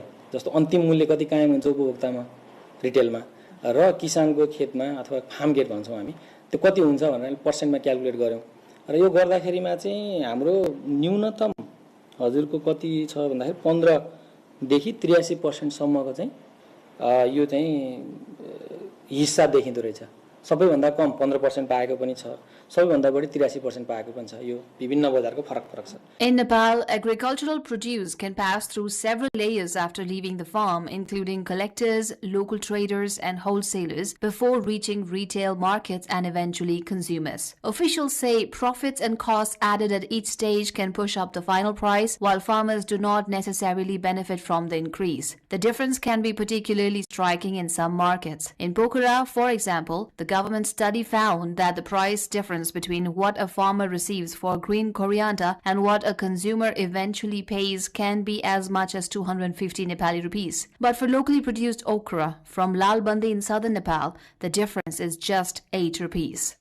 The problem is even more pronounced for fruits and green vegetables, which are highly perishable. Many farmers do not have adequate storage facilities. That means they are often forced to sell their produce immediately after harvest, sometimes giving traders greater bargaining power. The government study suggests this lack of storage can create additional layers of traders and make the supply chain even longer. The task force is therefore looking at more than simply reducing the number of middlemen. It is also considering storage, processing, packaging, and better market information systems as ways to make the supply chain more efficient. The preliminary estimate is that improving the system could reduce current vegetable prices by up to 20%. The task force is continuing its assessment of all 12 wholesale markets and is expected to submit its final report to the government within days. For Nepal, the issue goes beyond the price of vegetables. It is about making sure farmers receive a fairer share of the value they create, while consumers are not forced to pay more because of inefficiencies between the farm and the kitchen.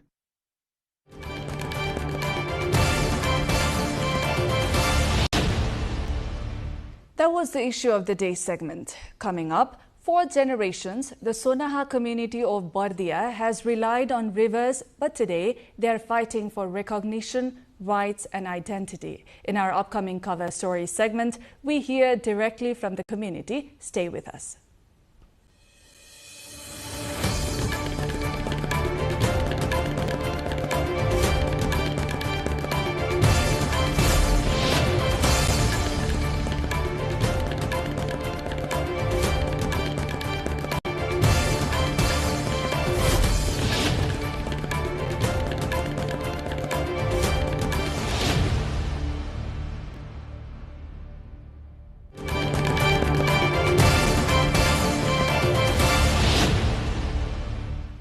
Welcome back. I'm Diksha Awasthi. You're watching NTV World News Hour. Now on to cover story. For generations, the Sonaha community of Bardia has depended on rivers for gold panning and fishing. But today, their struggle is about more than livelihood. It is about identity, recognition, and rights. Despite a Supreme Court order to recognize them as an endangered indigenous community, the Sonaha are still waiting to be officially listed by the government. Rujina Rai, with our local correspondent from Bardia, brings this report.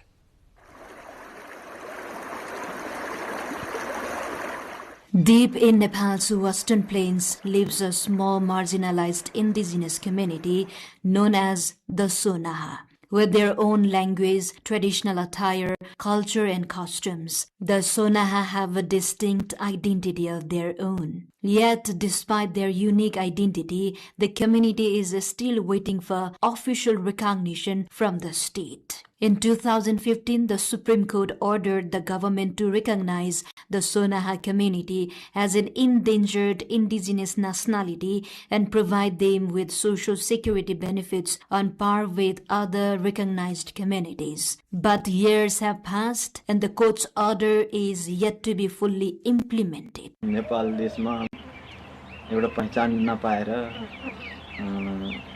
अहिलेका अलिअलि पढे लेखेका केटाहरू नोकरी जागिरीमा लोकसेवा आदि इत्यादिमा लडिरहेछन्। अब तिनीहरूको त्यो जातीय सूचीको डाटा पल्टाउँछ, त्यहाँबाट फाल्दिन्छ। The Sonaha community is found mainly in Bardia, Kailali and Kanchanpur. Community leaders estimate their population at around 1,200, while the census happened in 2011 recorded just 590 Sonaha people across the country. However, Sonaha representatives say their actual population and identity were not properly reflected in the census. They say this has affected the community's access to the government services, facilities and opportunities. हाम्रो पहुँच नपुगेर हो कि हाम्रो पढाइ लेखाइ मान्छे नभएर हो कि अगाडि हैन अब हाम्रो अगाडि मान्छे नै छैनन् हाम्रो सपोर्टिङ गर्ने मान्छे हुनु पर्यो कि त्यस्तोरी हामीले बुझ्या हैन के अलिकति बुझ दिनु पर्यो सरकारले पनि सरकारको पनि ध्यान आकर्षित हो र हाम्रो सोनाहा जातिलाई जसरी हो पनि सूचीकृत गर्दियोस्. But recognition is not only challenge facing the Sonaha community in the recent times. Their traditional way of life is also under growing pressure. For generations, Sonaha people have depended on rivers and sand for their livelihoods. Today, however, opportunities in their traditional occupation are declining, making it increasingly difficult for them to make a living. अनि यहाँ चाहिँ धेरै जसोको समस्या जागिर नभएर कोही चाहिँ पढे लेखेको भए पनि कोही जागिर गर्न कोही जान्छन् विदेशतिरै जान्छन् कि उता इन्डियातिरै हो धेरै जसो त जाने. For this small community, protecting its culture, preserving traditional livelihoods, and securing a future for the next generation have become increasingly difficult challenges. As the traditional livelihoods continue to disappear, questions are being raised about the survival of this Sonaha community and the future of its unique cultural identity. In this context, we spoke to members of the Sonaha community in Bardia about how their exclusion from the minority list has affected their lives and the challenges they face. Let's hear what they have to say in today's Public Pulse. हमर सोना जात में raphe पहाड़ के नौकरी पाए नहीं सकल कोई तो 14-15 समय पे पढ़ा लाटे कोई 6 बच्चा बच्ची मेरे फिर स्कूल जाए छोड़ दे हालाटे स्कूल नहीं जाते. बर्दिया राष्ट्रिय निकुञ्जमा चाहिँ सुन चाल्न दिनु पर्यो. अब यता नदी कटान गरिरहेछ यता खासै सुन पनि छैन. माछा मार्न दिनु पर्यो. त्यही हो हाम्रो सबभन्दा समस्या. हाम्रो त्यही जग्गा नभएर त सबभन्दा समस्या त्यही हो. खाना पुग्दैन अनि सुन चाल्नु पर्छ जंगलमा जानु पर्छ. चारै तरफ जंगलै जंगल छ आजकल. पहिला त थिएन जंगल त्यति डर हुन्न थियो. अहिले त धेरै डर छ. जंगली जनावरको डर छ अनि उता निकुञ्जमा गएपछि आर्मी पुलिसको डर छ. यो हाम्रो बालबच्चाको छोराछोरीको भविष्य चाहिँ एकदम सङ्कटमा परिरहेको छ पढाइको कारणले. अनि एउटा भन्न पर्दा चाहिँ अब हामीलाई सूचीकृत नभएको कारणले चाहिँ हामीलाई एकदम समस्या भइरहेको छ. जागिर लोकसेवामा हामी अरू सारा सबैसँग कम्पिटिसन गर्न सक्दैनौँ. त्यही पनि बल्ल तल्ला मुस्किलले या इन्डिया कमाएर या मजुरी गरेर बल्ल बल्ल पढाएको छौँ बच्चाहरूलाई. पढ्न त पढेका छन् आजकलका बच्चाहरू तर सूचीकृत नभएको कारणले हामीलाई चाहिँ लोकसेवै दिनलाई एकदम सङ्कट भएको छ र हामी नाम निकाल्न पनि नसकेको कारणले हामीलाई जागिरमा चाहिँ एकदम समस्या छ. यो अहिलेको जनगणनामा सोना जातिको सङ्ख्या देखिँदैन. सायद अब त्यहाँ कहाँनिर इररको कुराहरू भयो र एउटा कुरो त्यो छ भने दोस्रो कुरो सोना जातिको अलि लबिङ पुगेन कि एडभोकेसी गर्ने ठाउँसम्म उहाँहरूको आवाज पुगेन कि.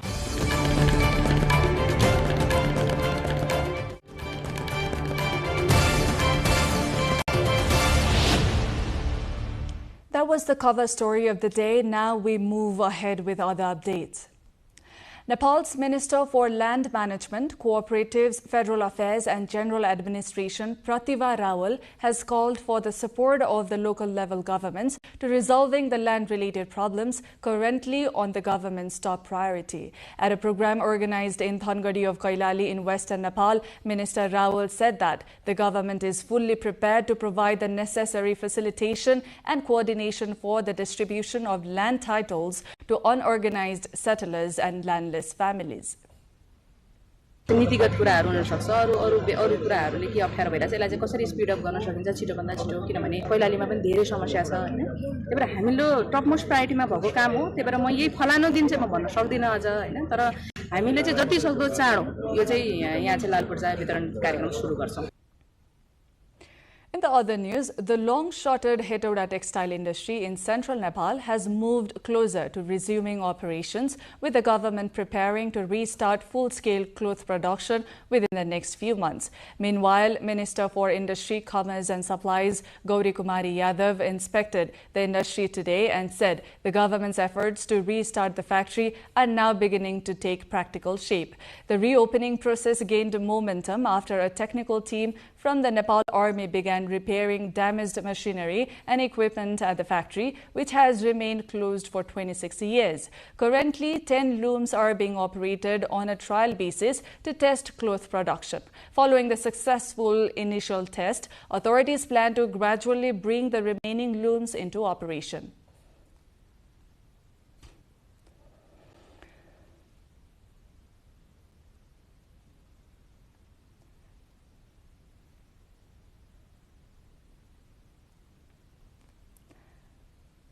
The Sudurpashchim provincial government has given a full shape to its cabinet after 3 members and 2 state members took oath of office. Chief Minister Khagaraj Bhatta, who was appointed to the post on August 14th, appointed 3 ministers and 2 state ministers on Friday night. Prakash Rawal, Om Bikram Bhatta and Khushiram Dagaura Tharu have been appointed as ministers, while Janaki Kuwar and Indira Giri have been appointed as state ministers. The Nepal School Employees Council has decided to suspend its planned protest after the government announced a monthly salary hike of 5,000 rupees for school employees. In a joint statement released today, Council President Gangaram Tiwari and General Secretary Shantinath Yogi expressed their appreciation for the government's decision. However, they also emphasized the need to address other important issues for school staff, such as improved services and facilities, opportunities for professional development, social security, necessary staffing, and permanent management. As part of the government's decision, the wage subsidy for early childhood development facilitators, school employees, and school helpers has been raised by 5,000 rupees per month.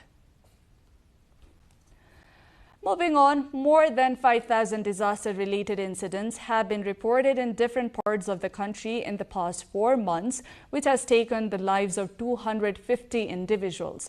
During the period, a total of 5,014 disaster incidents have occurred, while 1,607 have been injured, while 8 persons remain gone missing. According to the National Disaster Risk Reduction and Management Authority, 6,272 families have been affected by disasters during the period. Tourist activity is surging in Nepal's only hunting reserve, Dhorpatan, as the area attracts growing numbers of domestic and international visitors drawn by its scenic landscape, natural beauty, and peaceful surroundings. Once known mainly as a hunting destination, Dhorpatan is now emerging as a popular tourism hub in Western Nepal. Rojina Rai with our local correspondent Kiran Acharya from Baglung brings the report. Dhorpatan of Baglung has emerged as a vibrant tourist destination with its hillside covered in colorful wildflowers, locally known as buki, during the monsoon season. The blooming meadows, vast grazing lands, herds of livestock, and snow-capped mountains have created a striking natural landscape, attracting an increasing number of domestic and international tourists. Once known mainly as a local attraction, Dhorpatan is now gaining recognition as a promising ecotourism destination. Visitors come here to enjoy the scenery, capture photographs and videos, share their experiences on social media, and spend time in the peaceful mountain environment.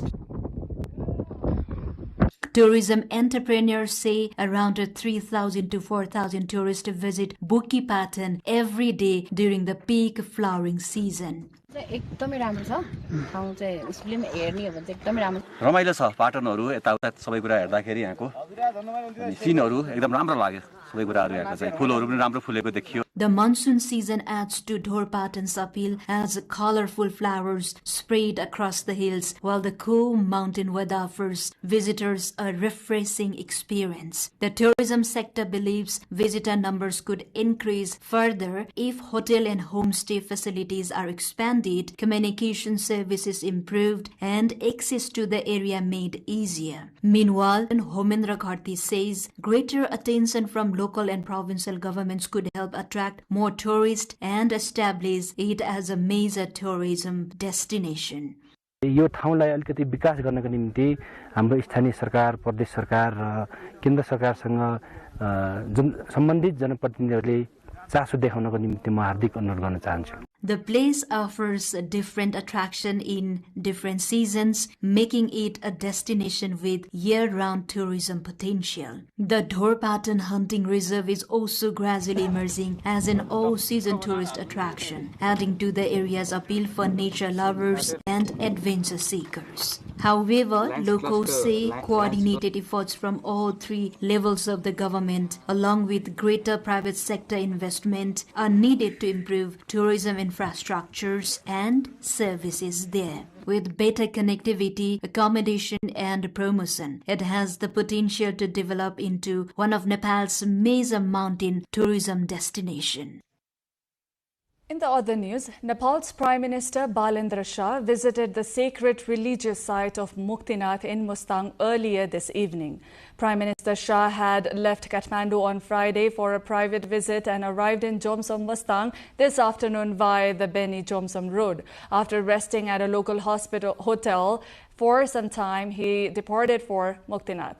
At the Muktinath temple, Prime Minister Shah offered prayers and performed religious rituals. He also received tika and prasad from the temple priest Krishna Prasad Subedi.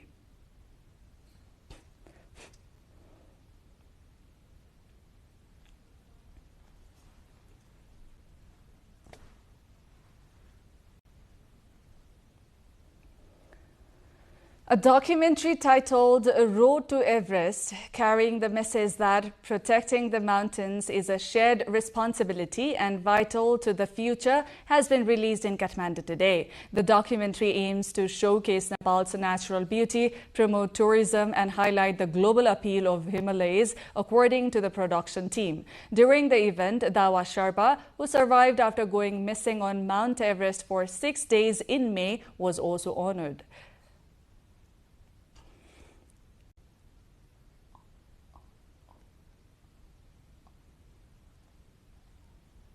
Before we check more updates, let's have a reminder of our top stories.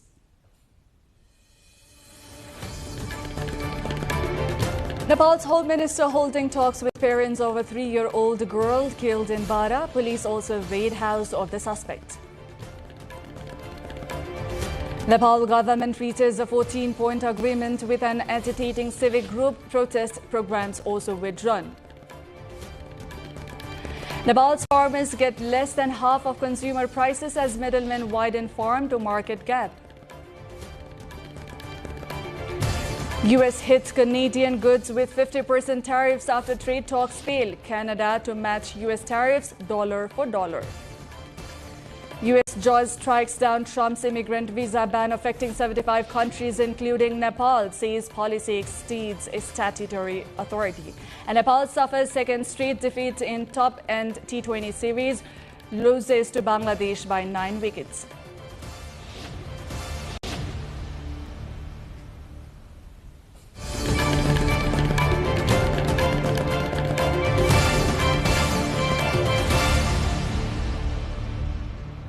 In the international front, The United States and Iran exchanged defiant messages ahead of Monday's scheduled announcement of new U.S. economic sanctions that could impact the Islamic Republic and Tehran's most important trading partners, including China.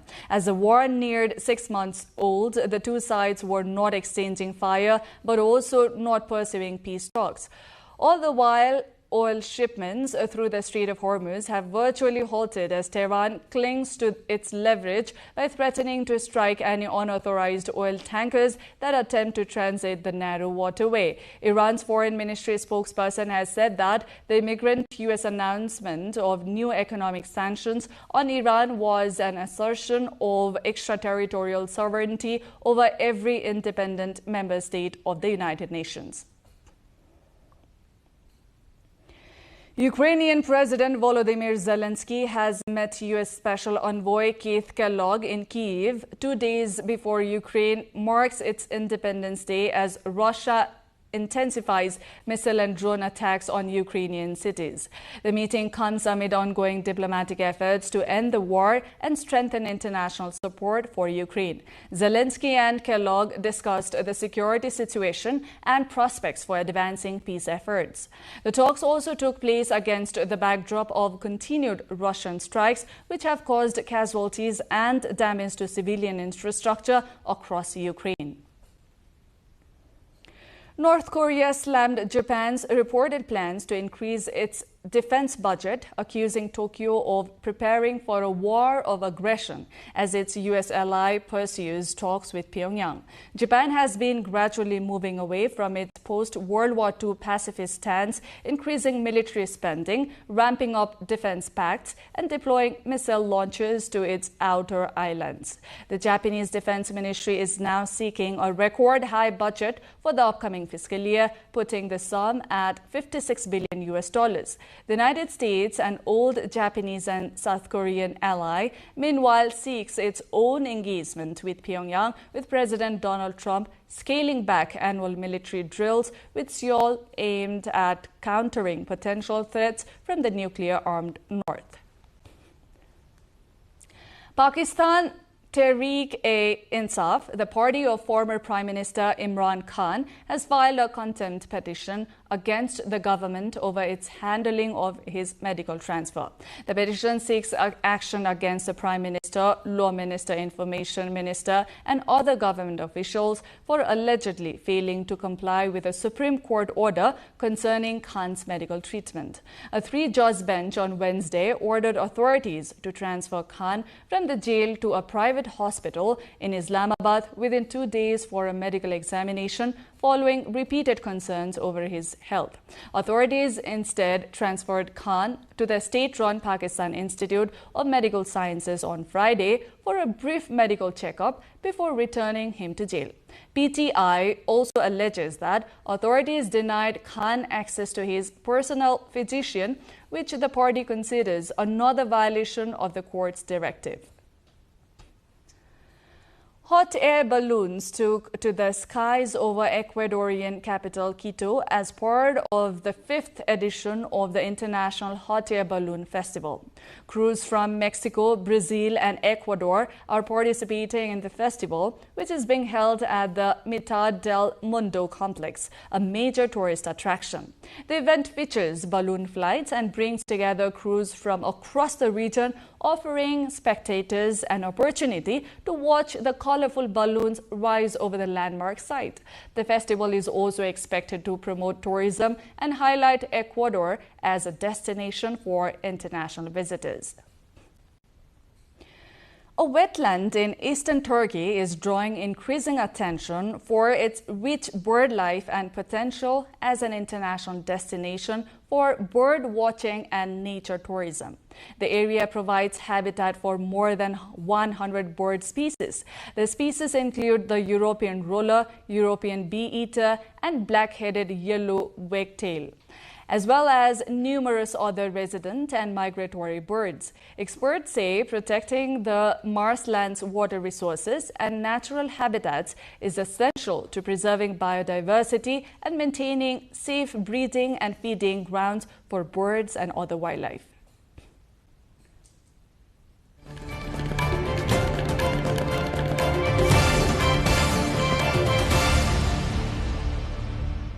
Now, business news lined up next. For now, a short breather.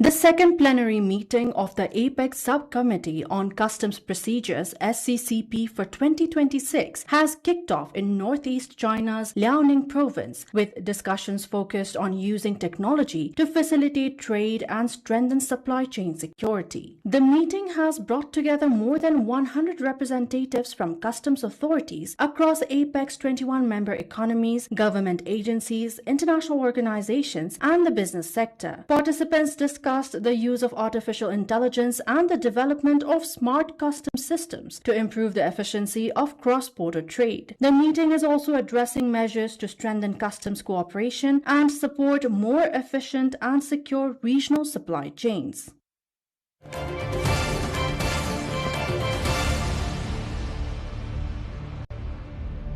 TikTok has agreed to pay $400 million to the US to end a lawsuit alleging its platform violated children's privacy, marking one of the largest ever settlements over the issue. The deal stems from a 2024 suit by the US Department of Justice under former President Joe Biden, alleging TikTok and its parent company ByteDance collected vast amounts of data on millions of users under the age of 13. Doing so was against the Children's Online Privacy Protection Act, COPPA, a federal law enacted in 2000. It is the same law that dozens of U.S. states are now suing Meta over. Other companies to have paid penalties to the U.S. government for COPPA violations include Google's YouTube, which in 2019 paid $170 million and Epic Games, which in 2022 paid $275 million.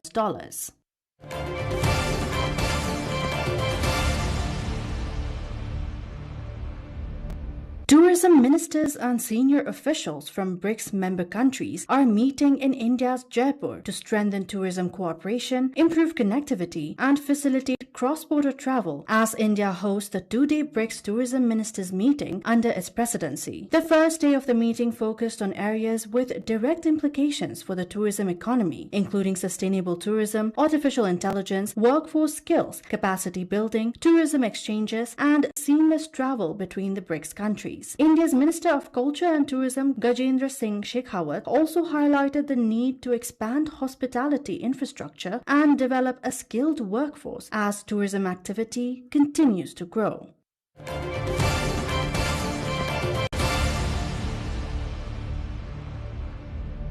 South Korea has launched its first trial container shipment through the Arctic, testing the commercial potential of a shorter Europe-Asia shipping route as conflict in the Middle East disrupts global maritime trade. The container ship Panstar Acro will depart from Busan Newport and sail to Europe via the Arctic, using a route made increasingly accessible by retreating sea ice. The voyage follows the Dubai Tower, a Chinese container ship that departed Ningbo for Europe earlier this month via the Bering Strait and Russia's Arctic coast. The trial comes as shipping companies face rising risk and cost on traditional routes amid instability in the Middle East, increasing interest in alternative trade corridors.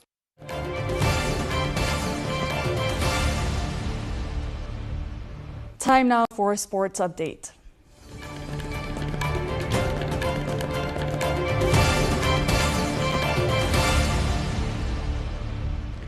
The Nepal Squash Satellite Tournament, featuring a professional squash competition, has kicked off from today at the Squash Covered Hall in Sadobato of Lalitpur. A total of 16 players from Nepal, India, Bangladesh, Sri Lanka, Malaysia, Italy, and the United Kingdom are competing in the tournament. According to the organizers, the winner of the competition will receive a cash prize of $400. The tournament will continue through Tuesday.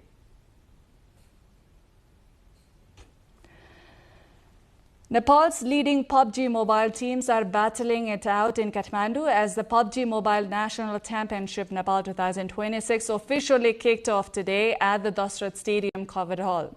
A total of 16 of the country's leading PUBG mobile teams are competing for the national title, with a highly anticipated final schedule for tomorrow. The tournament comes as competitive gaming, or esports, continues to gain popularity among Nepal's youth.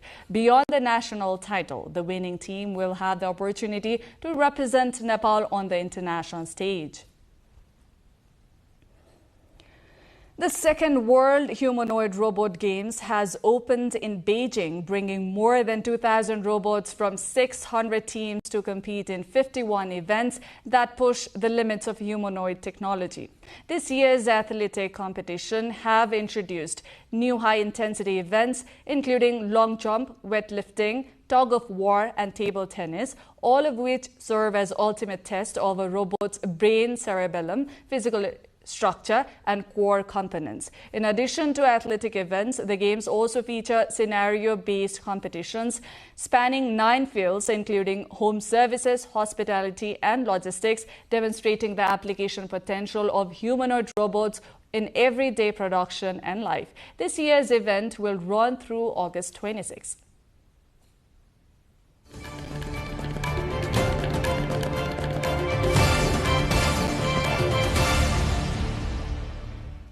Now the weather updates, first from Nepal and then across the world.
This brings us to the end of this edition, but before we say goodbye, here's a quick reminder to our top stories. Nepal's Home Minister holding talks with parents of a 3-year-old girl killed in Bara. Police also raid house of the suspect. Nepal government reaches a 14-point agreement with an agitating civic group. Protest programs also withdrawn. Nepal's farmers get less than half of consumer prices as middlemen widen farm to market gap. US hits Canadian goods with 50% tariffs after trade talks fail. Canada to match US tariffs dollar for dollar. US judge strikes down Trump's immigrant visa ban affecting 75 countries including Nepal. Rules policy exceeds statutory authority. And Nepal suffers second straight defeat in top-end T20 series, loses to Bangladesh by 9 wickets.